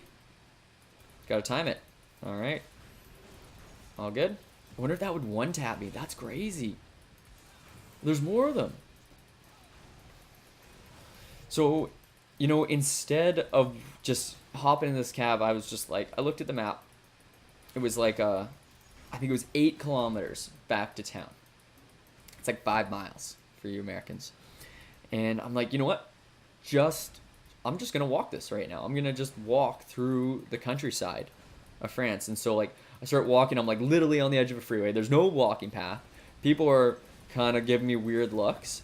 But eventually I ended up in this like small town, and like I still remember coming across this area, and like there was like poppies growing naturally, and like poppies are always like, whenever we have our like Remembrance Day here in Canada, we always have poppies and wear them. And so that was really cool. I'd never see them growing naturally in the ground. The ones we have are like fake ones that we kind of like wear on our shirt as part of like our remembrance ritual, if you will. So yeah, so seeing those poppies growing was cool. Kind of walking through these like cobblestone streets, and then I kind of like just kept following my map. And I ended up literally at a point, I was walking through these just like open fields, like in the middle of nowhere, kind of on the small side of the road. Like I remember people driving by and like stopped, and they were just like, "Are you okay? Like, do you know what you're doing?" And I'm like, "Yeah, I'm fine." So anyways, I rolled into Arras or Arras, whatever you want to call it, and ended up in this, I'm going to look at my items here in a sec, ended up in this Victory Square. And there I just like had a beer and relaxed and kind of checked out the different sites in the town, and then went to go get on my train. My train was at like 8 or 9 at night, and there was transit strikes in Paris, and guess whose train was canceled? You got it. It was me. And so it's 9 at night. I'm in a foreign city. I'm on a budget. My hostel is already booked back in Paris, and I'm like, oh, what am I gonna do? I go and talk to some of the local hotels. They want 300 euro per night. I think that was like more than I was paying for. I think it was honestly more than I was paying for my my hostel for the entire time I was there. And so I keep looking. I tried to do like this like ride sharing thing, didn't work out. And eventually I find this budget hotel that's only like 40 € a night, and it's 4 kilometers outside the city center, and I'm just like, all right, let's do this. And I just start jogging, and I jogged all the way to this place. I got in there around midnight, crashed, went back at like 5 in the morning, first train out, asked if they'd honored my ticket, and they did. And yeah, I made it back. So that was like, honestly, like one of like, well, I got so many items. One of the crazier days of my life is probably how I would describe that. All right, that looks a bit better than that, which is good. Magic dagger. All right, magic axe, one-handed. That's pretty good. I'd lose some damage. Spear. Magic helm. Magic crusader shield. It's this one though. It's crazy. I get 40 strength. Okay. Let's pop this in and then compare. 200 mace, 44.1 damage. This one, 28.6. Anyone in chat have opinions here whether I should go with the two-handed mace, go with our boy Thumb, or should I go to the this heavy axe? This axe of the wounding.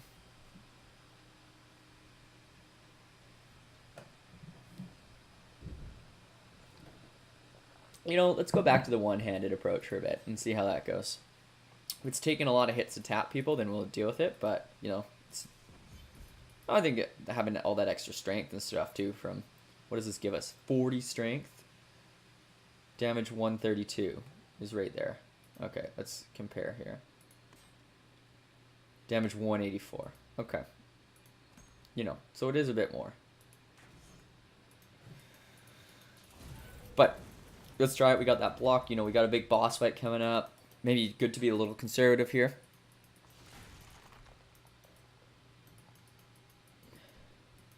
We are playing hardcore mode. Don't want to die. Want to get through this first act.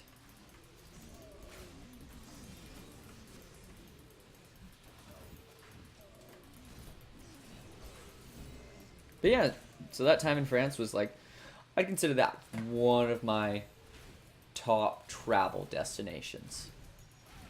Would be Paris. Just like, it just meant a lot to me from like the family history side, from things I learned about and taught about, kind of seeing all those things as a teacher that you've kind of spoken about is a unique experience. I think it makes you a lot better at your job too, if you like kind of have experienced it. Oh, they are actually tapping me for health. I don't even know how to handle this. It was like I had to check I was on the queue because I think that's one of the first times I've actually hit the potion button. Magic ring. Plus 15 life after each kill. Okay, I'm going to give it to this guy.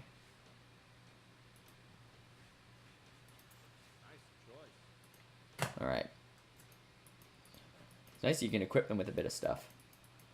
Go to the Highlands Passage. Alright, we're looking for Highlands Passage. And I got an arrow saying it's that way. So yeah, Paris, top tier. You know, Italy, going back there for a reason. Absolutely love it. Other spots that I consider. You know, last year... Okay, we're going down here. Another passage. Oh. Alright. We went down. Enter the curse hold. Just a random merchant? Is this guy gonna join us?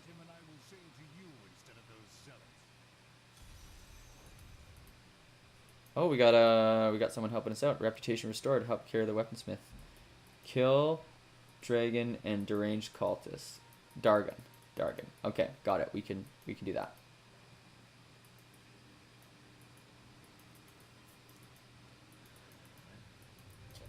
Another top tier spot I'd rank was went to this place in the Philippines. So what Philippines says, one place has a little bit of reputation. There's a little bit of political strife in certain areas, but only in really specific areas. So if you go to, you know, the vast majority of places, you're gonna be totally fine. At least that was what it was like at the time that we went there. So, you know, Emily and I, we had a friend actually who works for tourism in the Philippines, which was really cool. And so like he had all these different like locations and spots that he always recommends to people, and he told us to go to this island called Camiguin. You know, you arrive at this island, and first of all, there's like no cars on the island. Well, there's maybe some, but like you can't like rent a car on the island. The options are you rent a motorbike, drive the motorbike, or there's like these little like tuk-tuk wagony things that go literally just drive loops around the island. All right, maybe yeah, okay. We need help killing him. It's interesting the killing humans part of this. It's just like random dudes that we don't like.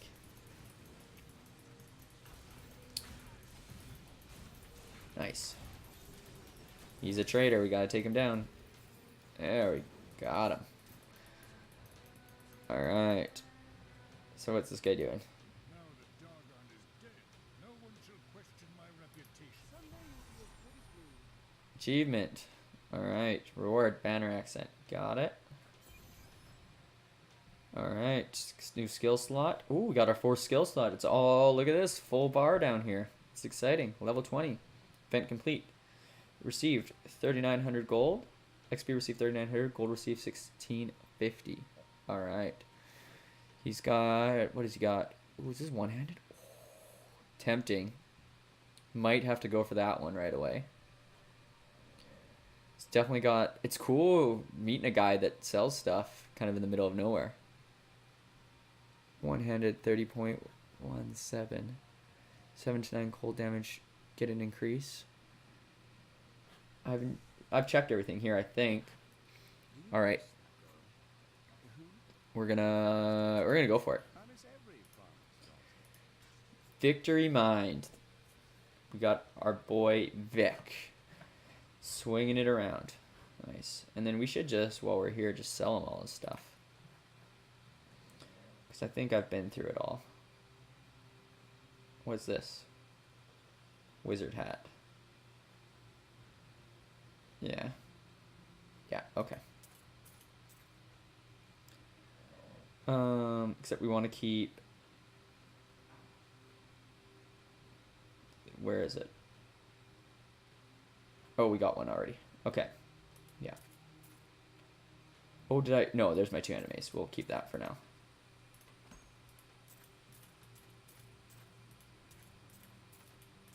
Alright, get rid of that. Yeah, so we're up on this island of Kamagan. And yeah, you know, you're limiting your transportation options, and so we rented oh, there's always plot stuff happening. Okay, I'm gonna pause that story. I'm coming back to it though. Okay.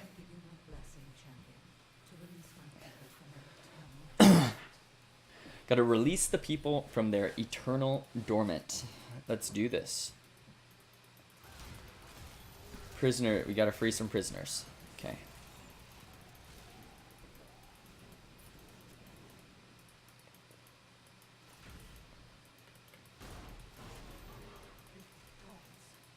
Alright, we've freed one of them. It's gonna take a little while. So, we get to this island. It's really beautiful. We're kind of driving around, getting brought to our place, and we stayed at this nice little, it's like a free dive resort. I don't know, it wasn't like a resort, it was just like chill. And on this island, so we've got our scooters, we're driving around. It's absolutely beautiful.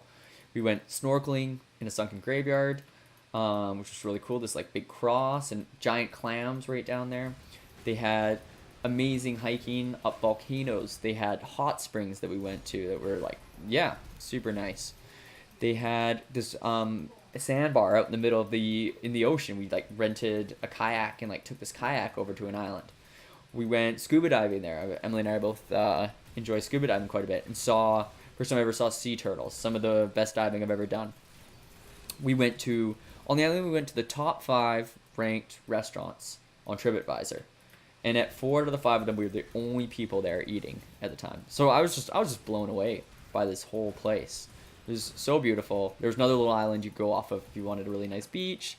Like, it was literally everything I wanted. It wasn't too touristy. That was the biggest thing, was like, yeah, you know, it's touristy enough that you kind of feel a little safe. Like, you don't feel sketched out. So, you know, if you're on vacation, you want to, especially that type of vacation, you know, you want to relax and not be, like, stressed out about, you know, safety. Not that, you know, wherever you are, there's always that risk of safety. We were in Munich for New Year's we were out on doing a pub crawl in the evening, and there was actually a terrorist threat while we were on this pub crawl, which is just absolutely crazy. And so basically, someone had like threatened to like blow up the train station there, and they like thwarted it. But like when we were like trying to go between places, we couldn't get on. We couldn't go down, and we tried to go down to the train station. They wouldn't let us down. There was armed guards there. So like even in like Germany, like a very, you know, developed country, you always have those threats wherever you are. But I was just saying, like, the Philippines, like, you know, and that place in particular, there was just that perfect level of not little touristy, but not too touristy. Like, there's that optimal kind of middle ground, and you got to kind of work to find it. Nice. All right.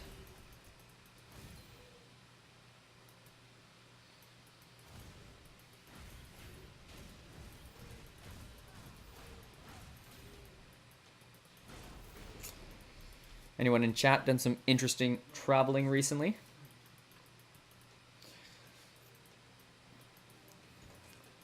Alright. Let's focus on what's going on in the game. We got... It's kind of weird, that, like, throwing action. I don't know. It's good, though. It's fast. I like it. Throwing our boy Vic around. Just tossing him at enemies. I like it. I like it. I'm trying to remember, these quests are getting convoluted, I think. So I'm still trying to find Miss Maleficent, whatever you want to call her. Literally a direct knockoff of that character. Who's taken Star-Lord down into her dungeon. So I think that's still what we're trying to do. I think we're maybe on a little bit of a side quest, or maybe this lady's going to like help us accomplish that. It's, ooh. That looked like a shield drop, which is exciting. We have to take a look at that in a sec.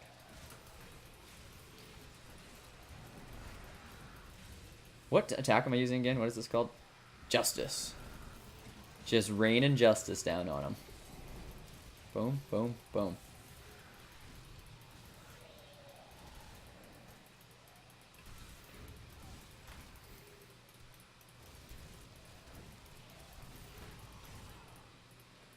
Nice. All right. Ooh, 186. Oh, I got leaving our scoundrel. We gotta give this guy a name. Can I give him a name? I don't want to call him scoundrel. Let's just call him. We'll just call him Drell. All right. Superior helm. It's still okay. He can clean up there. It's still not quite as good. Whoa, two-handed. 51% more damage. Hachi. We gotta rock Hachi for sure. And I'll tell you why. So one of my, so, you know, whoa, look at that. Yeah, look at that axe. That's crazy. So one of my, it's honestly a fond memory of Emily. And, you know, she's not someone who, like, you know, gets, you know, emotional about, what is that? Oh, another polearm. She's not someone who gets, like, I wouldn't describe her as getting, like, too emotional about stuff. Like, she's very, like, rational. But in the morning one day, I got up, and she was just crying. And I was, like, immediately, like, in my head, I was like, someone died, because she was just, like, sobbing on the couch. And this was, like, on a weekend. And I, like, run over, I'm just like, is everything okay? And she's just, like, just crying, and she says, oh, it's... it's Hachi. And I'm like, what? And she was like, the show, and in the show, the dog's owner had died. And, yeah. So, I don't know. For me, I think it's, you know, maybe I shouldn't laugh at her for it, but for me in that moment, it was kind of funny. But I always think of that when I hear Hachi.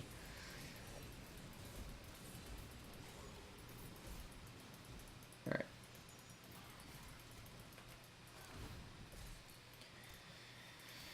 Got it. Okay. Oh. I wanted to see some of this other stuff. Okay. Also want to see how many more prisoners we got to free. Looting those crystals. Alright, there's a prisoner in there. Okay, it must be around the side though.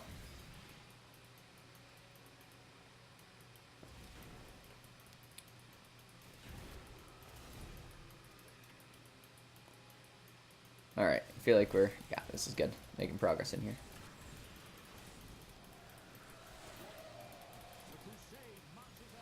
Oh, kind of using that range to get him.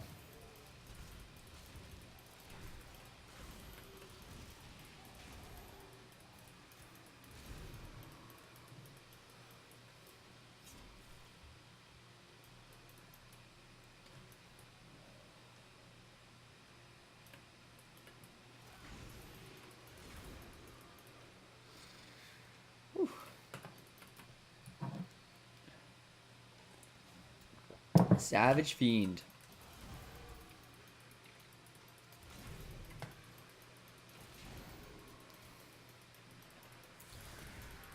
Nice. Get those holy hammers going. This guy honestly plays so much like Paladin.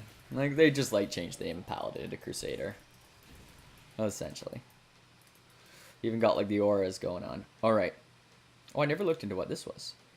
Cost wrath. Launch yourself into the heavens and come crashing down your enemies, dealing 1700% weapon damage to everything within 14 yards of you. Holy smokes. I gotta remember that one. That is sick. Oh, and he's gotta pick his skill too. For you and the scoundrel. No. Whatever you or the scoundrel land a critical hit, you both go into hysterics, increasing all damage to 3%. Let's just do that. I gotta remember if I pick up bows, I could give that to him.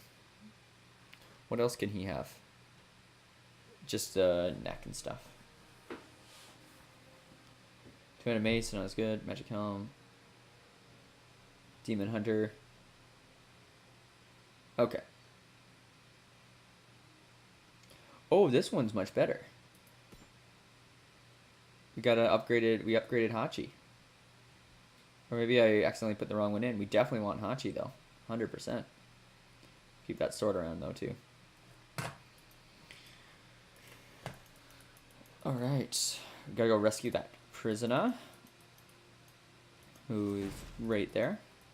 Sorry, I'm not rescuing the prisoners. I'm like freeing their souls. To be clear.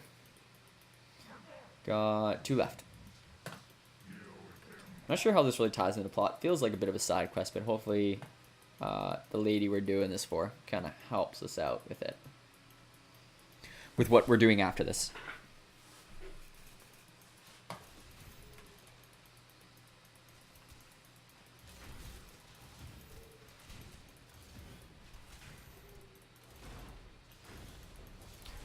Alright.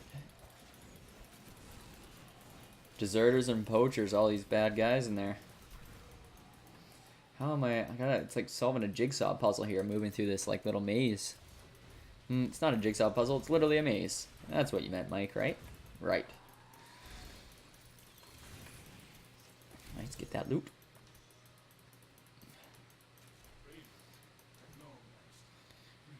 Charging forward with that Hachi. Oh, I gotta remember to drop that number 4 attack on group of guys. Next time I see some group of guys, I'm just gonna click 4. Alright, here we go. Boom! Oh, so it like kind of puts a thing on them. It doesn't deal the 1400%. I thought it like instantly hit them with that. I was like, that is insane. Oh, that is a big boy. Got it. Ooh, that is a legendary polearm has been identified. We are gonna go back to town and sort that out. I wish there was identity scrolls so you didn't have to kind of like change your rhythm.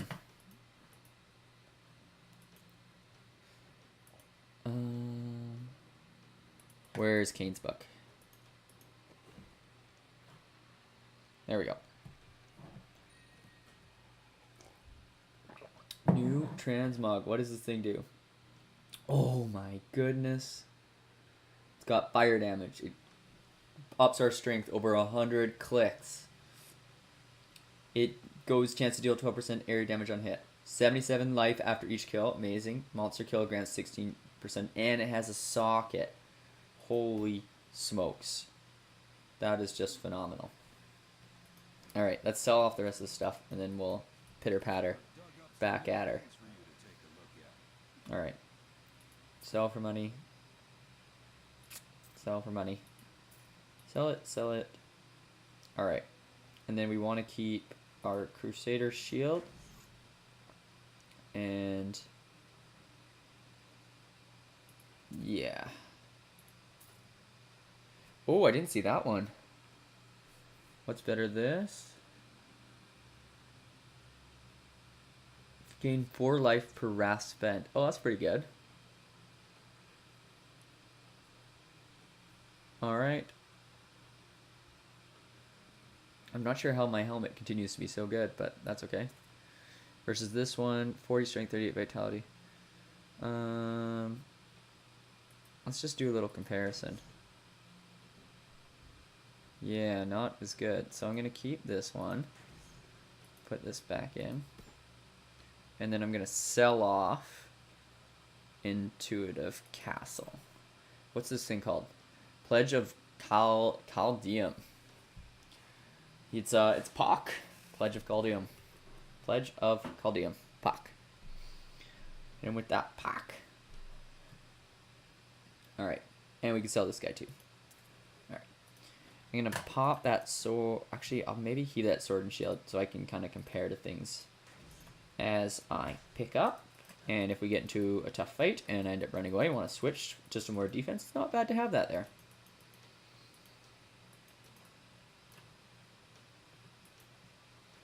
Lose it all and you're dead. Yeah, I get it. I know how hardcore works. Alright, we got one prisoner left to free.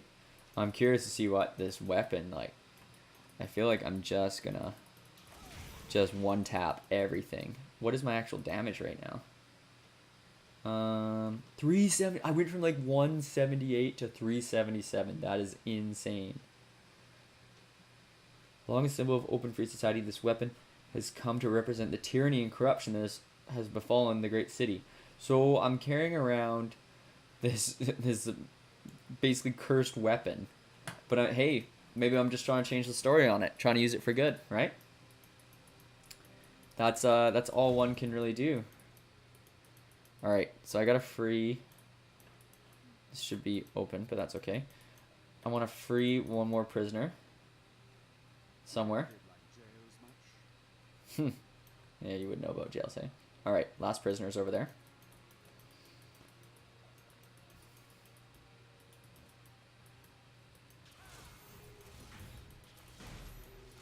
Oh, I just must have forgot to frame. All right, you got that.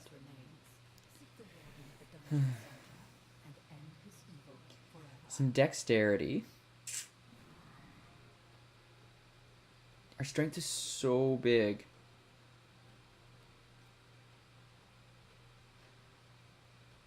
I think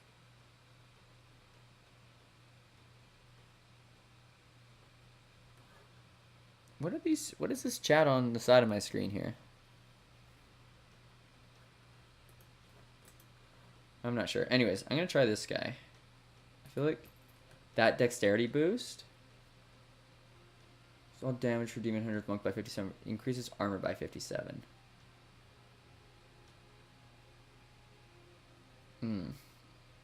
Okay. So strength does matter more. Increases all damage, increases armor. Okay. So really I just want strength. Like, if I switch that, I drop in like most stats. The regenerate life is pretty good. Okay, I'm going to keep it with that. And I need to remember not to cover my mic or not to cover my mouth when I'm speaking into the microphone. Okay, I got to go talk to this lady.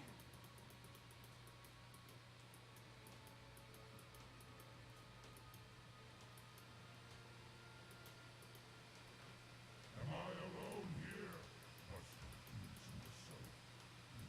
So pleased. 14 what? Are you talking to me?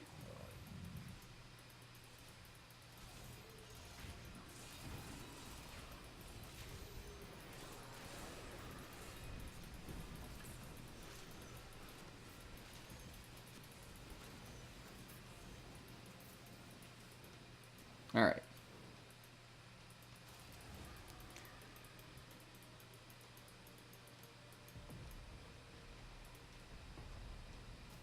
Jeez. Just keep picking up crazier and crazier items here.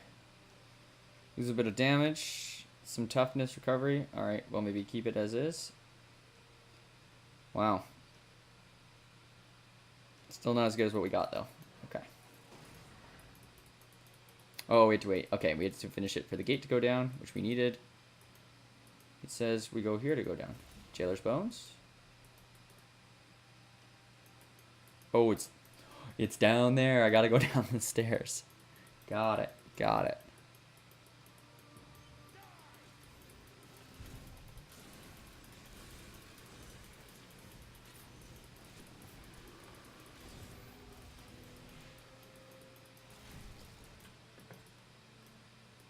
All right, let's keep trucking through this. I feel like we must be getting close to like the end of an act. What is going on here? Lazarus. So King Lyricus says, thank you, Lazarus. Your loyalty is invaluable in the midst of all these traitors. And you, my dear, my own wife and queen, conspiring against our kingdom. Queen Asala says, my love, I swear, I've never betrayed you. Ooh! Dude. Lies until the very end. Did not trust her. Alright, so we're getting a bit of lore there. He did not like his wife.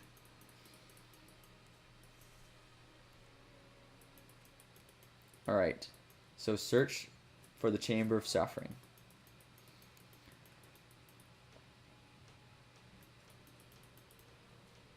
Alright, we got our Pock ready to go. Trying to change its own lore, trying to use it for good. That's crazy, that hit damage. It's just one tap and everybody. Curious to see when I get to like the final sort of boss.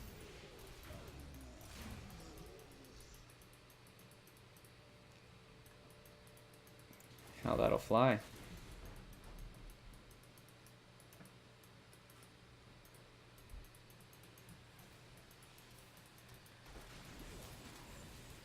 And Holy Hammer. Wow.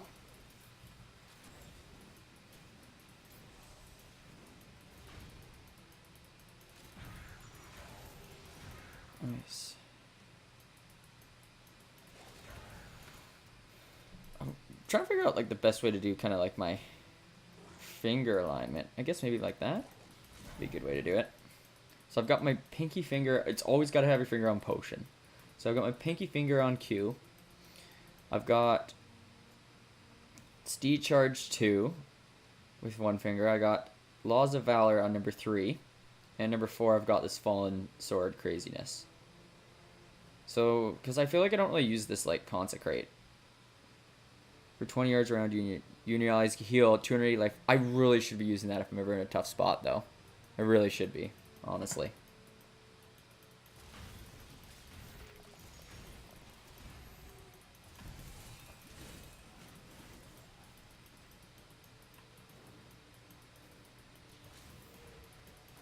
Just one tapping with Pock. Just changing his story one bad guy at a time. Doing his best to right some wrongs.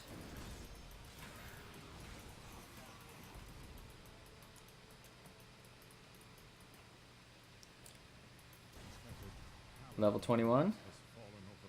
The Orc's Journal Part 2. We're just going to keep on trucking along. Active skill unlocked. Move faster, increase pickup. Okay, no, it's okay. Skill tree. New primary.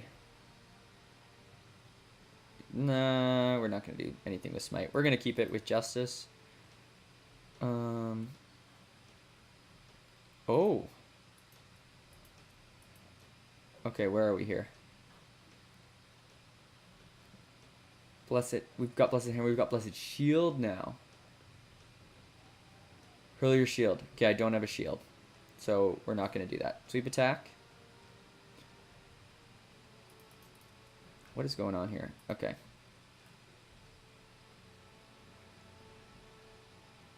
Okay, so we've got Justice. We're going to stick with Justice. We've got Falling Sword. We're going to stick with that. Laws. We're in this slot. Oh. Oh no. I don't want to do that. Cancel. Struggling on the skill tree right now. Just a little bit. Just a little bit. Okay. Defensive, we got a new one. So we got Consecrate. Iron. Right. Okay, we're going to stick with Consecrate. Steed Charge. Condemn. Build up mass explosion, releasing it after 3 seconds, dealing... Absolutely. We're going to switch to that. We already checked that one out. Laws of Valor. Okay, Laws of Justice. Power of the law. Grant you and your allies 147 increased resistance to all elements. Right. We decided we were going to do this one. Keep the attack speed up. Power of the law also increases your life on hit by 210. Sure. I don't know with runes, like, if we can only use... Maybe we can use it on each one? Maybe we'd have to get to... No, it looks like we can do it on multiple. Alright. Let's dial back in. Let's keep it rolling here.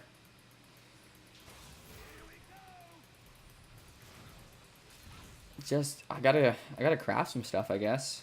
If I can find someone who offers some good things, like...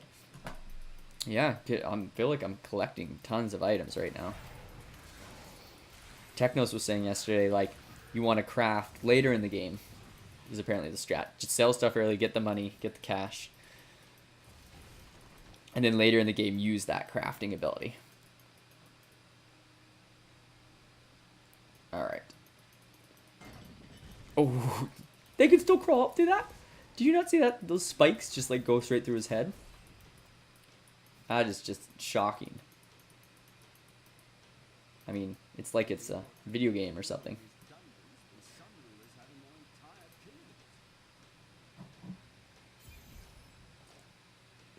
Oh, we got a boss fight. Ooh. Crying over the old man's corpse. You'll soon have another one to cry over. You'll All right, let's dial here. meet the butcher. The butcher? They brought him back for round 2. Oh my gosh. I'm having a flashback to being 9 years old and seeing this boy and basically pooping my pants. And I feel about the same way right now. Okay, we're gonna have to do a good job here. Let's get the hammers going right away. Get the hammers going. Keep our distance. He's not a speedy one. Oh, he can pull me in. Oh my gosh, and he lights the ground up. Okay. Okay, that's alright. That's alright. Let's dial in, hit him with that. Use our boy to kind of hit it. Keep it moving around. Keep him on his toes. Let's go in, try to tap him a couple times here, tap him a couple times, take a couple hits, it's okay. Ready on the cue with my pinky finger if we need. Just keep tapping him, a little outside his range. Oh my gosh, I cannot believe it's the butcher. That was like the first thing I said, let's go. First good test. Didn't even end up using some of my heavy hitters. Just ran our sets. No problem. Look at that loot. Look at all that loot. Oh, we got a whatever that's called. Crazy tier stuff. Achievement unlocked. Dead meat. The word banner accent. Alright. Alright. Let's see what we looted. A rare dagger. Okay, we got some belts.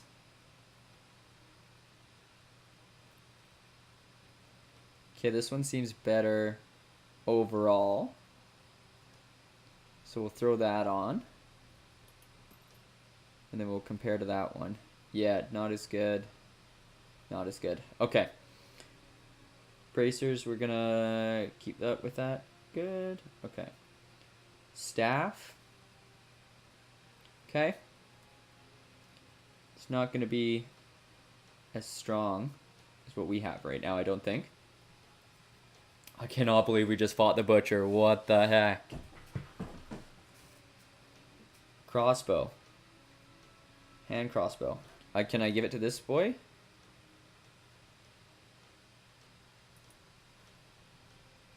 No. Cannot. Okay. Oh, why not? It's a crossbow. That's dumb. Legendary pants unidentified. Rare dagger. Gonna lose out on stuff. Pretty solid though, relative to our sword here. Magic two-handed flail. Max +5 maximum wrath. That's a pretty good two-handed weapon, not maybe quite as good as what we have right now. Wizard hat. Can't use it. I don't think we can. Yeah, can't use it. Can't use it. Alright. Let's go back to town because I want to get these pants identified. And then we will go from there. I'm returning to town.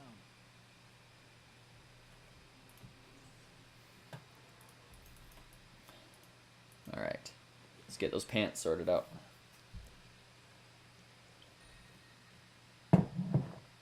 Alright, let's see what we got. Oh, 40 strength, 41 vitality, regenerate 69 life per second. Increase golden health pickup by 2 yards. Okay. When 3 or more enemies are within 12 yards, you release a vile stench. Excuse me? These stinky pants? That deals... When 3 or more enemies are within 12 yards, you release a vile stench that deals 528% weapon damage as poison every second for 5 seconds to enemies within 15 yards. So literally, these pants just let out this like massive fart and just light up everyone around us. Like, even if they were trash, I would probably still wear them. We got our stinky fart pants just ready to go. All right. And then this dagger, I was just gonna compare this with this. Okay. Got it. So I'm going to put that back in there, and then our dagger is going to move down to this spot, and that's going to move up to there. And then we're just going to sell off it. I've dug up some new things for you to take a look at. Alright. What is this? Nothing's going to beat my current thing. I can't be bothered with that. I just got to sell some stuff and keep going. I still cannot believe the butcher. I feel like there's always like throwbacks with like Lazarus and Leoric, like throwbacks to D1. Like, it's crazy. It's crazy. I'm loving it.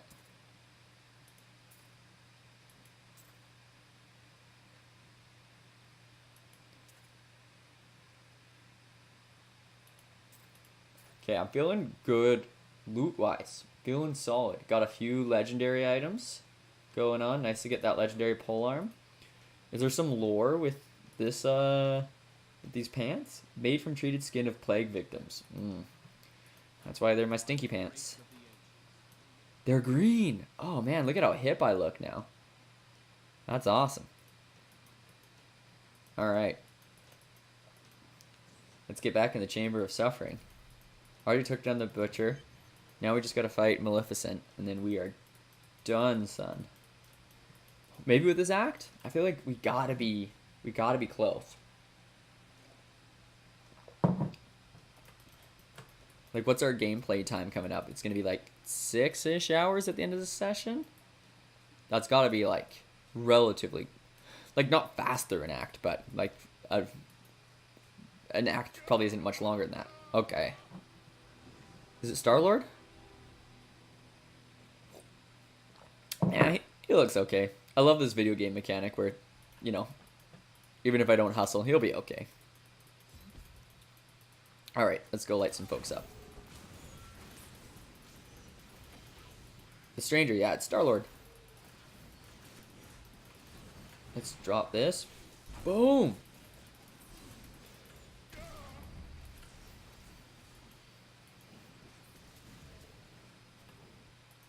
I just gotta mash all three of these like as soon as I get in a fight.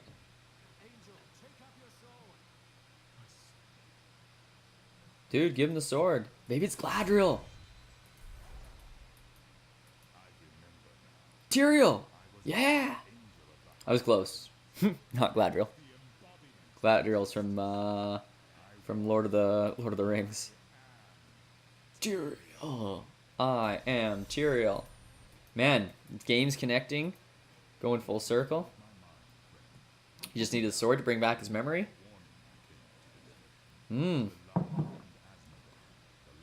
Belial and Asmodona, the last lords of hell, are unleashing a tide of darkness that will drown this world. Already Belial's shadow has fallen on Chaldeum. Then I will go to Chaldeum and introduce myself to Belial. We must move quickly. Let us return to Tristram. Make ready. Got it.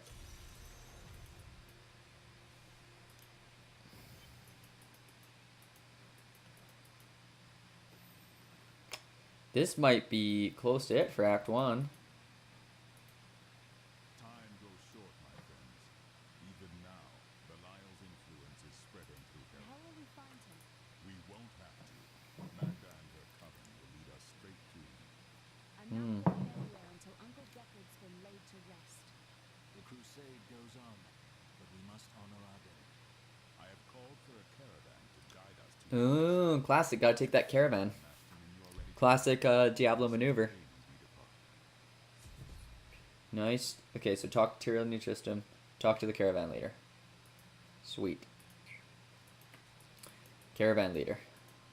My friend, shall we depart for Chaldeum? We've done it! We have accomplished one of our goals, which was make it through Act 1 without dying. Like, I'm pumped right now. You know, I haven't played a Diablo game in probably 8 or 9 years, and we just freaking just rocked it. We're gonna have a noble thing. We got some new patterns. Let's all right. You know, we're accomplishing goals, I think, right now. We've made it through Act 1. We're figuring out the game mechanics for Diablo 2 versus Diablo 3. I don't feel like we've quite mastered that one yet. Let's roll on to Act 2. Do I have any items to sell here? No. And then we've accomplished that goal. I'll set a new goal in the Twitch chat there. My friend, shall we depart for Chaldeum? Caravan leader with his like purple hair. Shall we depart? No, that's not purple hair. It's a head cover. All right. We're going. Let's hear about Act 2.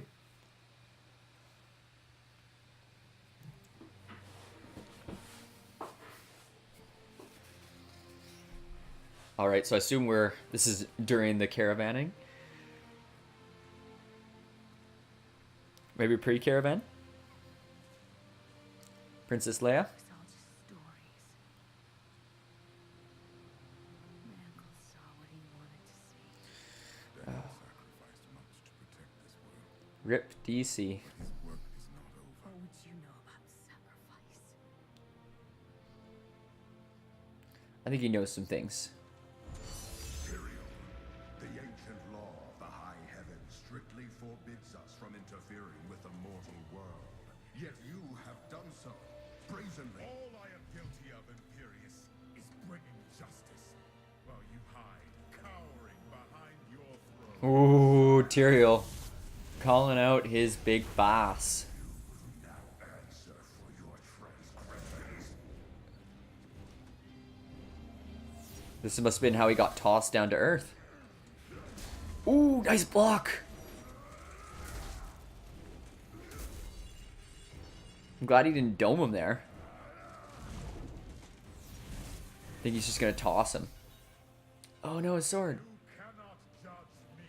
Oh. I am justice itself. We were meant for more than this. To protect the innocent. The graphics though. Our precious laws bind you all to inaction. Dude, you're monologuing. No longer stand as your brother. Oh. To be one of us. He blapped him right in the chest.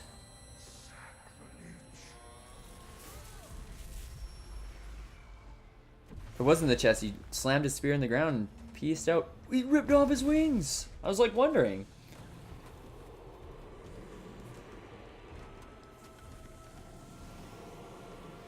Oh my gosh.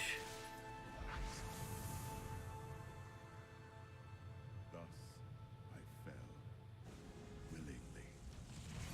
willingly. I don't know about that choice. I think he could have, you know. Because humanity I thought he was gonna like take down his big brother or get taken down. hope. I didn't know he was like, nah, I'm out, and just pieced out of the situation.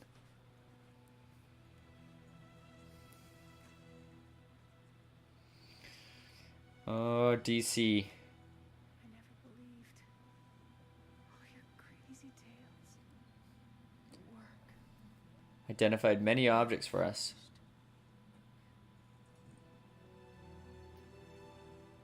Passing the torch.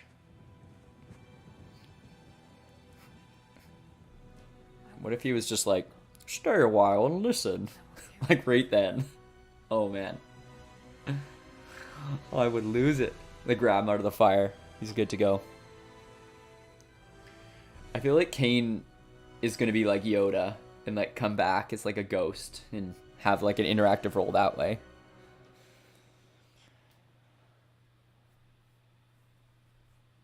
All right.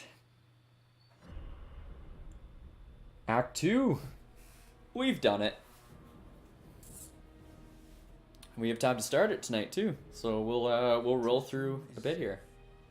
Tristram safe. But that is only the beginning. The great eastern city of Chaldean has fallen under the sway of Belial, a lord of hell. Oh, that's the weapon we have. Have words with him. It's Chaldeum.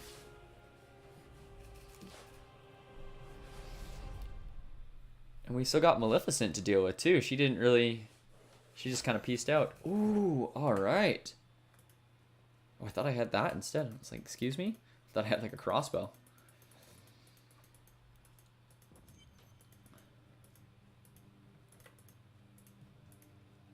Alright, we got our waypoint.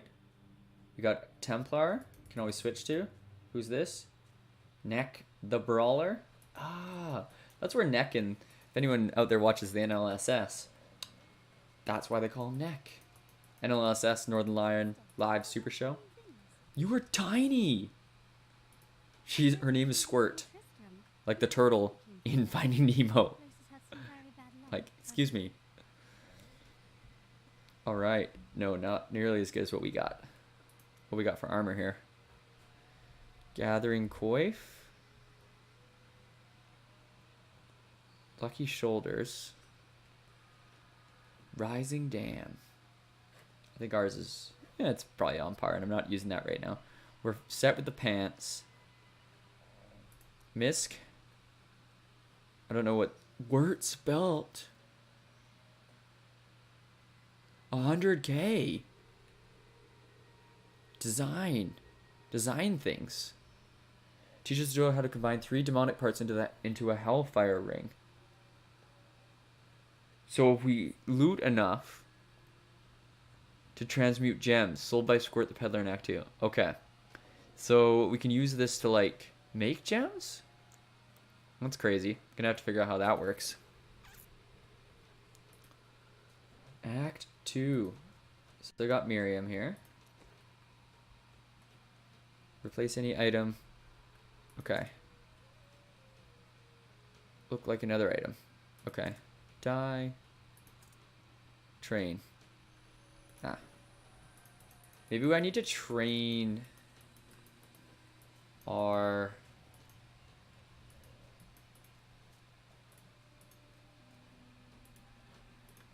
I think I need to train this boy. Can I train him? Yeah. So I'm going to train him. Got it. So I'm going to do that just once. And then kind of look at what we got here. Then we get some like better items and stuff. So that's something we should be dropping some cash on, I think. Yeah, that's looking pretty good too. Have materials. Okay. Enchantress focus. Okay, Journeyman. +4 random required level 20. Okay, so we want to kind of do this as we're going, I think, throughout the game, because we're 21 right now. And so, if we train him, increase the maximum level of crafted materials from 20 to 25. Okay, well, we don't really need that yet.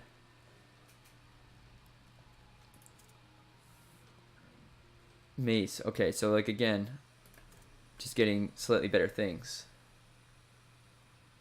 Okay, so you can tell the armor is kind of okay. Chain hood. Got it. Don't need that. So maybe it gets up so you can get like legendary items through this too.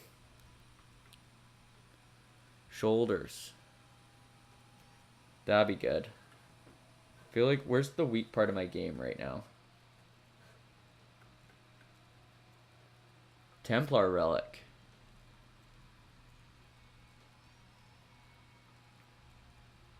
Required level 19. Okay. Highest usable. Highest materials. Okay.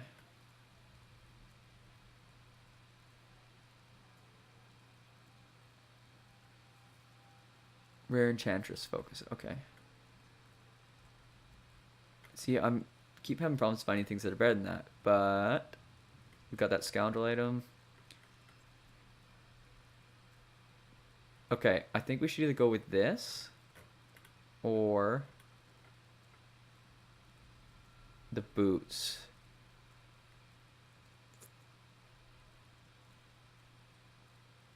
Oh, chest armor. That's a huge difference. How much is this going to cost?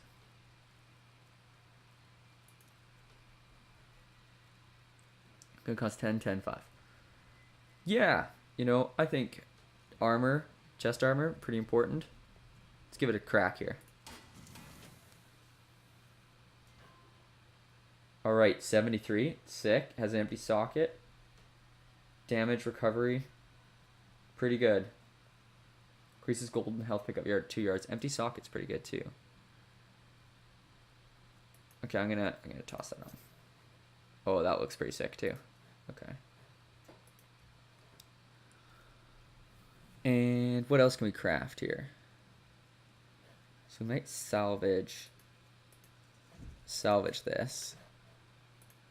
Yeah.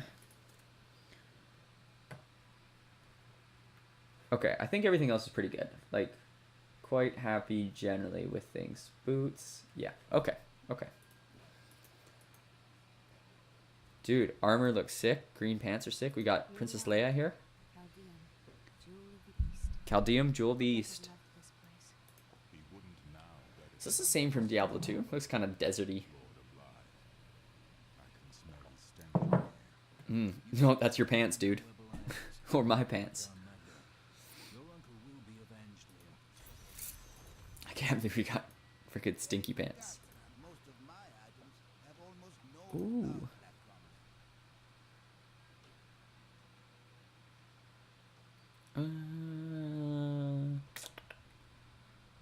Anything interesting here? 3 to 6 damage, 15 strength.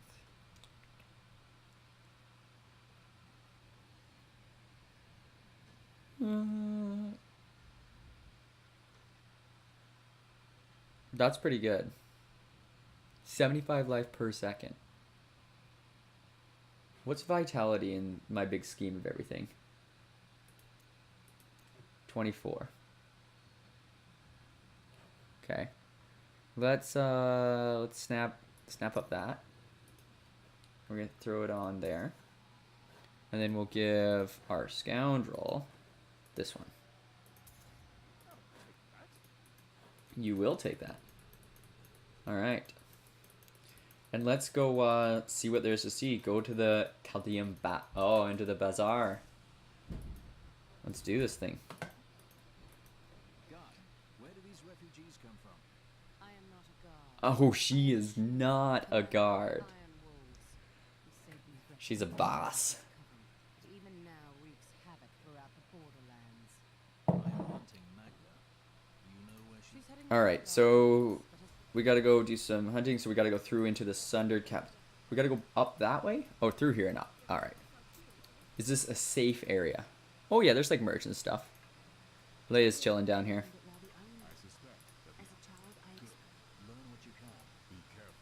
So we're still looking for Magda. Going from there, what's this? Searing Sands Inn?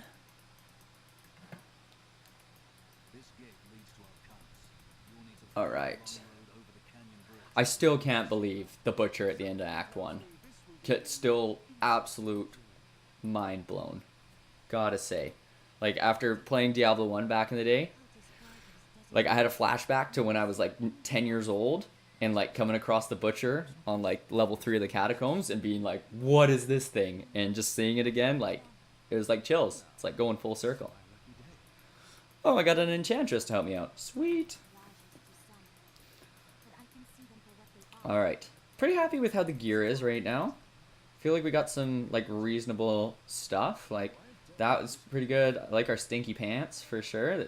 I'm curious. I haven't had a chance to use those yet. I want to see how those work. Like, everything is, like, solid. Feels solid across the board. This is the time, I think, in hardcore mode, when you start to get overconfident, and then you make one dumb move, and suddenly, before you know it, you're just, like, wiped, and you're lying on the ground, wondering what happened. That said, we're at the start of a new act, like, it shouldn't be that bad. Despite all these, like, things, like, falling on us.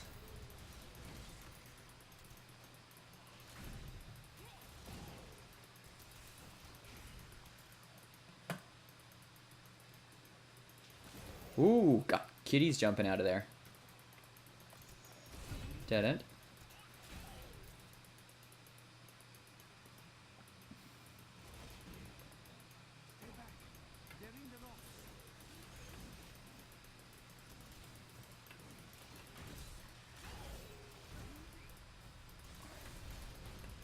Alright, blap him, blap him.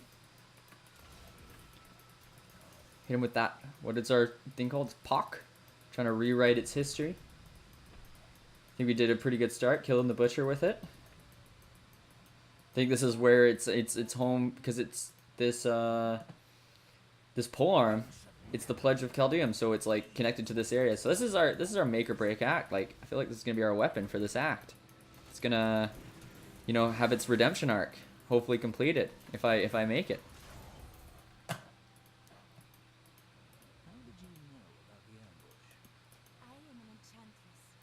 Oh, so she knows when things are coming ahead of time. Sweet. Can she get us through here? What the heck? Just makes giant rocks disappear? That's sick. Protect the people. Yeah, I'll just toss some magic hammers around it. No problem. Don't even worry about it. Oh, we got a gem. We got a gem. If not for you, the Lacuni would have eaten well this day. Are there more Lacuni on the Even worse, cultists are casting spells. Alright, let's check that. Oh, let's freaking go. Okay, we got for the enchantress, we got this, like, focus thing. Can I give her this? Maybe she's not, like, technically a follower yet. Okay. So if I do weapon, it's thorns damage. What do I got? Helm.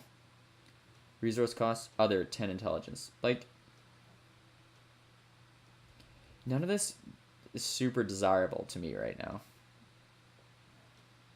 Maybe the weapon? I don't know. I'd rather hold out, I think. Chad, any thoughts?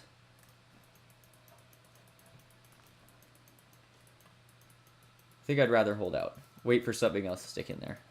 Is it just like a regular one? So they used to have like chipped, and then it was like flawed and regular, and then like perfect or whatever it was in Diablo 2. So maybe, I don't know if they still have that or if they're moving away from that. Guess we'll kind of find out as we progress through this one.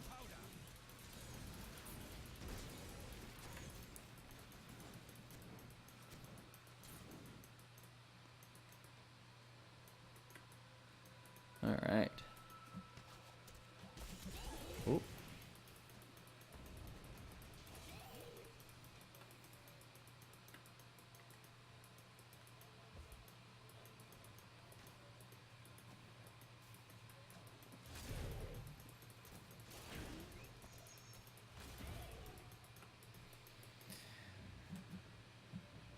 So my I don't know what to call it on Twitch. My picture, my account photo, is a picture of my cat.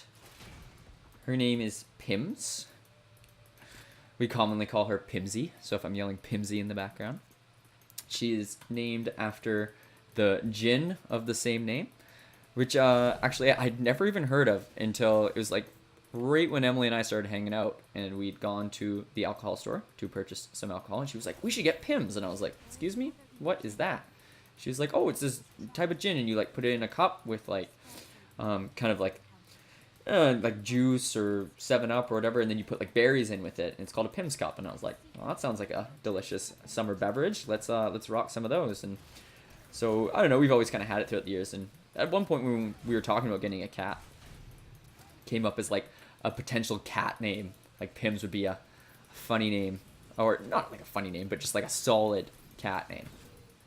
And so, you know, Emily was looking online. Emily is a big fan of research, so she was looking online quite a bit for. My fingers were not on the right keys. Ooh, gotta be careful. And I am off path again, breaking the golden rule. Rule number 1: stay on the path. Get some good experience off, but still.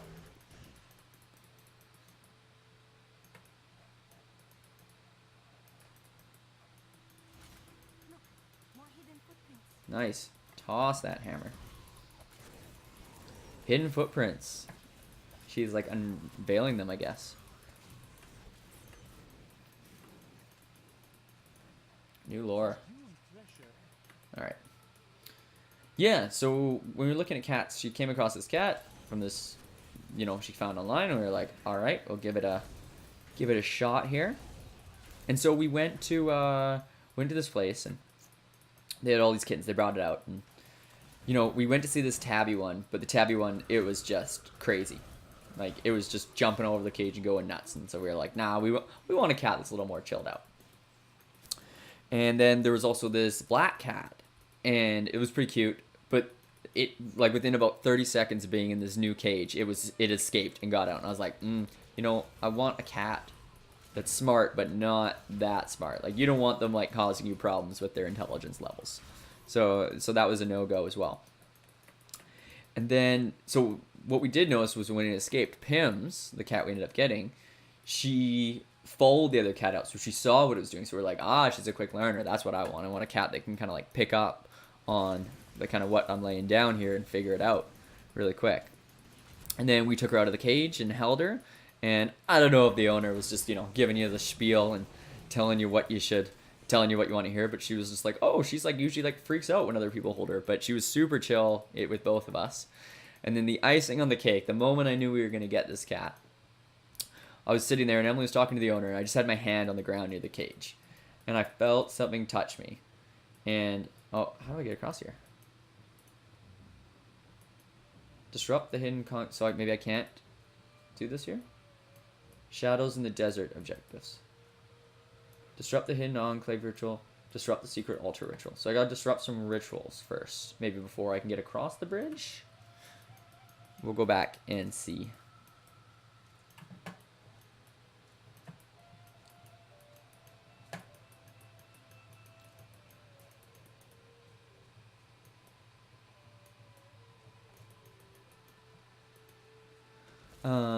Yep, sorry, lost train of thought. Alright, refocusing.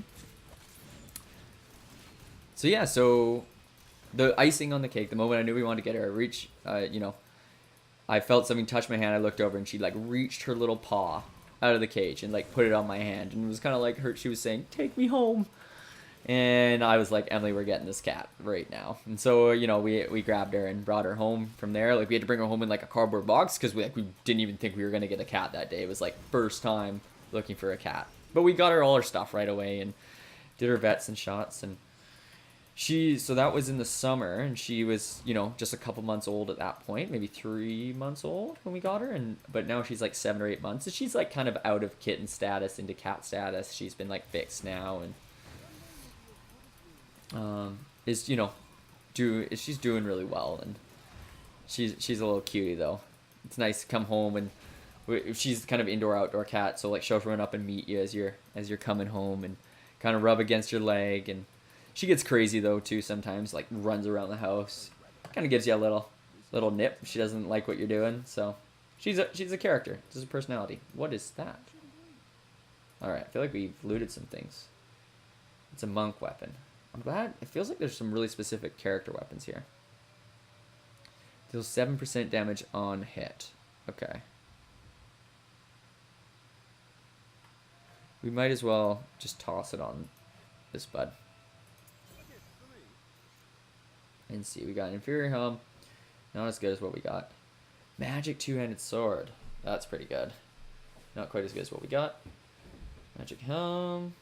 Alright, we're getting closer on that one. It's all resource costs. Alright. Can we give this to this guy? Oh yeah, we can. I'm not gonna give him that though. Alright. His damage just went up, so that's solid. Okay. I gotta figure out what the heck I'm doing here. This kind of looks like an altar thing, so I'm just gonna go and check it out. I think it was just like a healing or a shrine. Okay, it's just a shrine.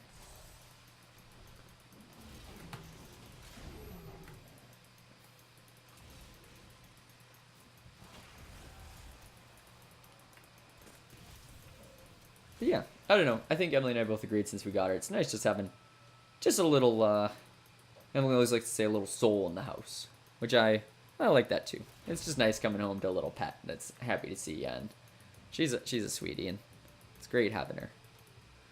Maybe up here? Oh, yes, Crazed Miner. What are you doing here? There's a treasure chest down here. There's a treasure chest. Okay. Then we can split the reward. So there's a treasure chest down here. Watch my back while I haul it up, then we can split the reward. Scoundrel says, what kind of person keeps his treasures in a demon-infested pit? Crazed Miner says, get ready, I'm bringing it up now. Alright, we know we're going to get into a little attack here. Got a little side quest. Yep. Classic. That's what you get for looting, bud.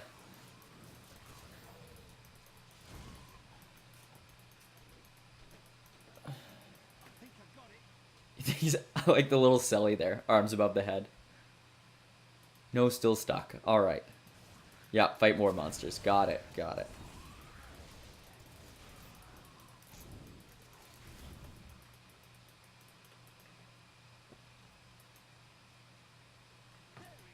There we goes. Still got a couple more here.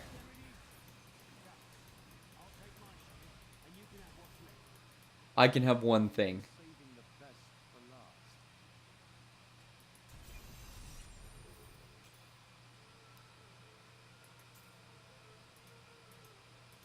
Ooh, an emerald. Alright, let's see what that does.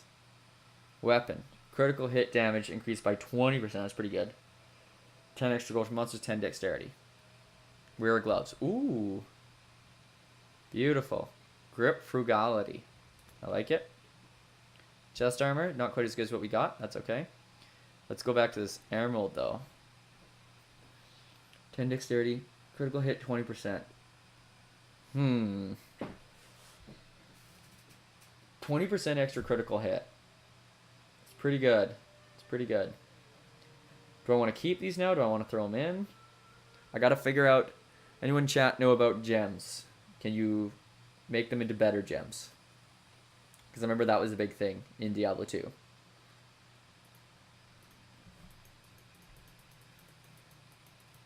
Alright. Let's go back. We're still trying to disrupt this, like, hidden enclave thing. We have not gone to this side of the path, so we'll go and check it out over there.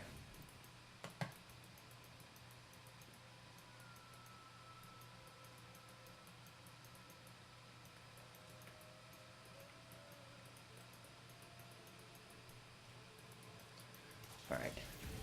Huntress. That's actually what I call our Kuni Huntress. Literally, I call Pims Huntress all the time. When she's like in attack mode and she's like chasing like a string or something. Or she's outside, like we have all these like squirrels and crows and occasionally seagulls and stuff in our backyard, and so she just hunts all day. She doesn't really do anything. She just kind of jumps around. Binding rope. What's that for? They are casting Oh, it's a belt. illusion inside. Whatever do you need? Alright, secret altar. Disrupt the secret altar ritual. Sweet. Alright, so we're on the right track here. Spaces. But yeah, so when I was setting up my Twitch account, I don't know, I decided to put a picture of the cat. Just because I thought that was cute. And partially, I don't know, maybe one day I'll go to like doing like a cam. I gotta like buy a good webcam and stuff first, and then yeah, but I'm still kind of deciding if I want to go that route or not. It's a tough choice. 7 Lords of the Heavens. Alright, I feel like I looted something there too? No.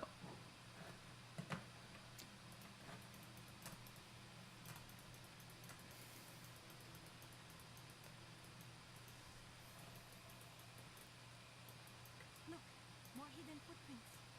More hidden footprints. Okay, so I gotta follow the footprints. That's, I think she mentioned that and I just kind of spaced on it. So, gotta make sure I'm doing that. Following those footprints. Okay, where'd they go? Gotta pay attention. Alright, footprints. Lead back to there. Okay, so those are the ones that brought us to there.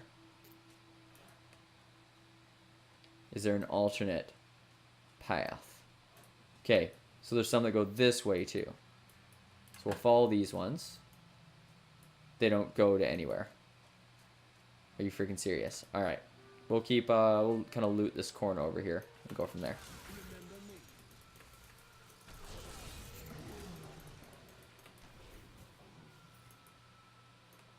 Alright. Nothing.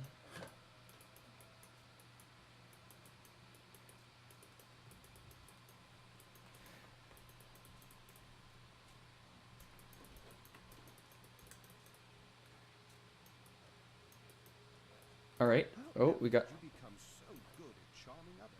We found Learned the charm spell long ago. footpath. Spent many hours practicing it.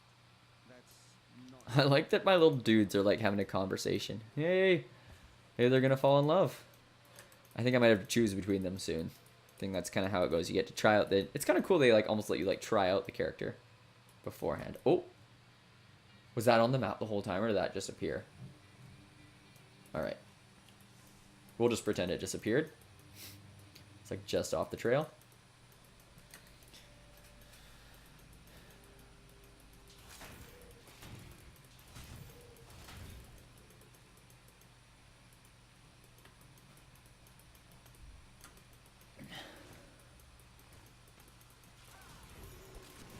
Alright.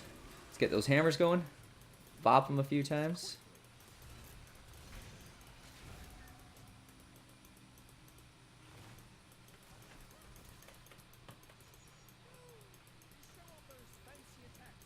Alright. Get that dead worm out of here. Nice. Ooh, drop some armor. Let's see what's going on there. Stalwart armor. Ooh. Some boots. Strong. It's like pretty close to a wash. What's toughness? 5.6% toughness. So that's like... My toughness is like 5,000. So that seems like a good chunk of toughness. Gotta be careful with that. Rare bracers. Lose some damage. That recovery time though. Wow. I'm gonna throw those on. And then I think I'll keep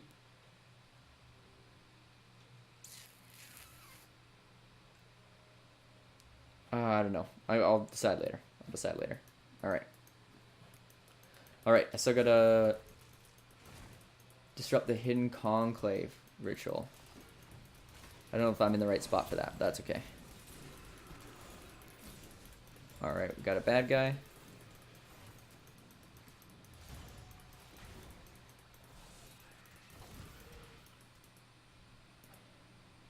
I'm not sure if this is the right tunnel series, but that's okay.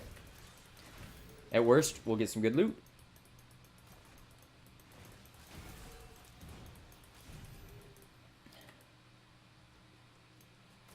And I do really like at the end of these tunnels that they often have those like portals back to like the start. Like that, yeah. Just a big fan of that. Saves you so much time. Oh, look at that! It's the freaking thing from Star Wars, the big like space worm. Or the what's that thing called? That almost eats Luke and Han. Return of the Jedi. Comes out of the ground. That's crazy.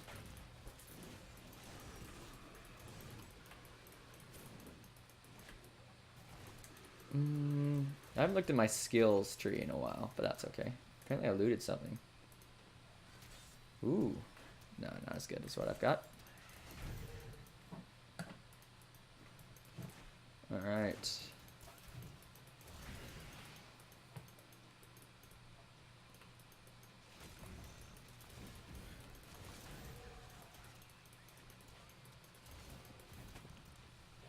Level 2 of the caverns. Let's go. We gotta find that hidden conclave ritual. Oh, we just got a big old... Ooh. Get on the loot train. It has arrived. We got some kicks. Rare boots. Sick. More damage. More strength. Good movement speed. A little bit of lost regenerate life. Let's throw them on. Rare pants. Nah. Not as good as the stinky pants. Who are we kidding? Oh. Can we put a green gem in the stinky pants? I mean... If it was any other one, it's just they're the stinky pants. I think we gotta do it, just for the sake of lore. Like, if it was almost any other slot, you know what? We're just gonna do it. Put it right in there. Socket me. Unlocked an achievement. Just throwing it in there. You know, dexterity, maybe not a huge stat for us. That's okay. Just gotta, they're already green. It's just meant to be. Some things you just gotta do, not for strategy, not for the win. But just for fun. Just gotta do it for fun. So, oh, the achievement unlock was sock it to me. Perfect. What is that thing? Nice.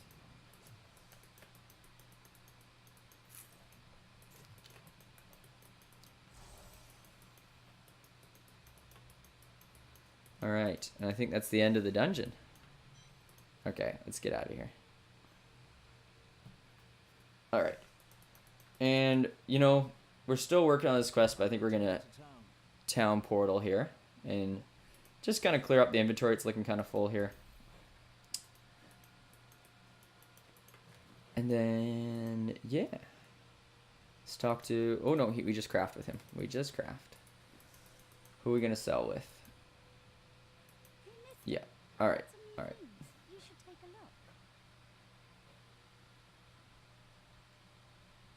look. Alright. 20 to 33. I think we're pretty set on this. So I think we might... we'll hang on to those. But for the most part, I think things are going to get sold off here. Definitely selling those. Sell that flail. It's two-handed. Yep. Bracers. See ya. Alright. The binding rope. Magic belt. How much do these sell for? Not even that much, hey? Used to be like the cream of the crop. Magic chest armor. Rare gloves. Definitely that. Selling off his original item. Got a magic helm. Helms, I think, are getting closer. Magic two-handed sword was 71. Wow. One of the better like super rare items we picked up. Helm. We'll hang on to that in case we end up switching to this girl and that. Close it down. And I think we're going to call it for the evening. So we're going to just go back to... So we've got our boy here. This is just our game menu. All right. Well, thanks so much for watching. If you enjoyed, and I hope anyone watching enjoyed it. You know, if you wanna follow, I stream on Mondays not Mondays. Come on, Mike, figure out your days. Sundays, Tuesdays, and Thursdays from 6:30 to 9 p.m. Pacific Standard Time. You know, I think this was a great session. We're figuring out the game mechanics. That was one of our key goals. We beat Act 1, took down the Butcher. Biggest shocker so far, seeing that boy roll out. But it was a good time, and you know, our stats are coming along, and I'm having fun, and I hope if you're watching, you're enjoying it too. So next stream would be Sunday, 6:30 p.m. Pacific Standard Time. We'll see you then.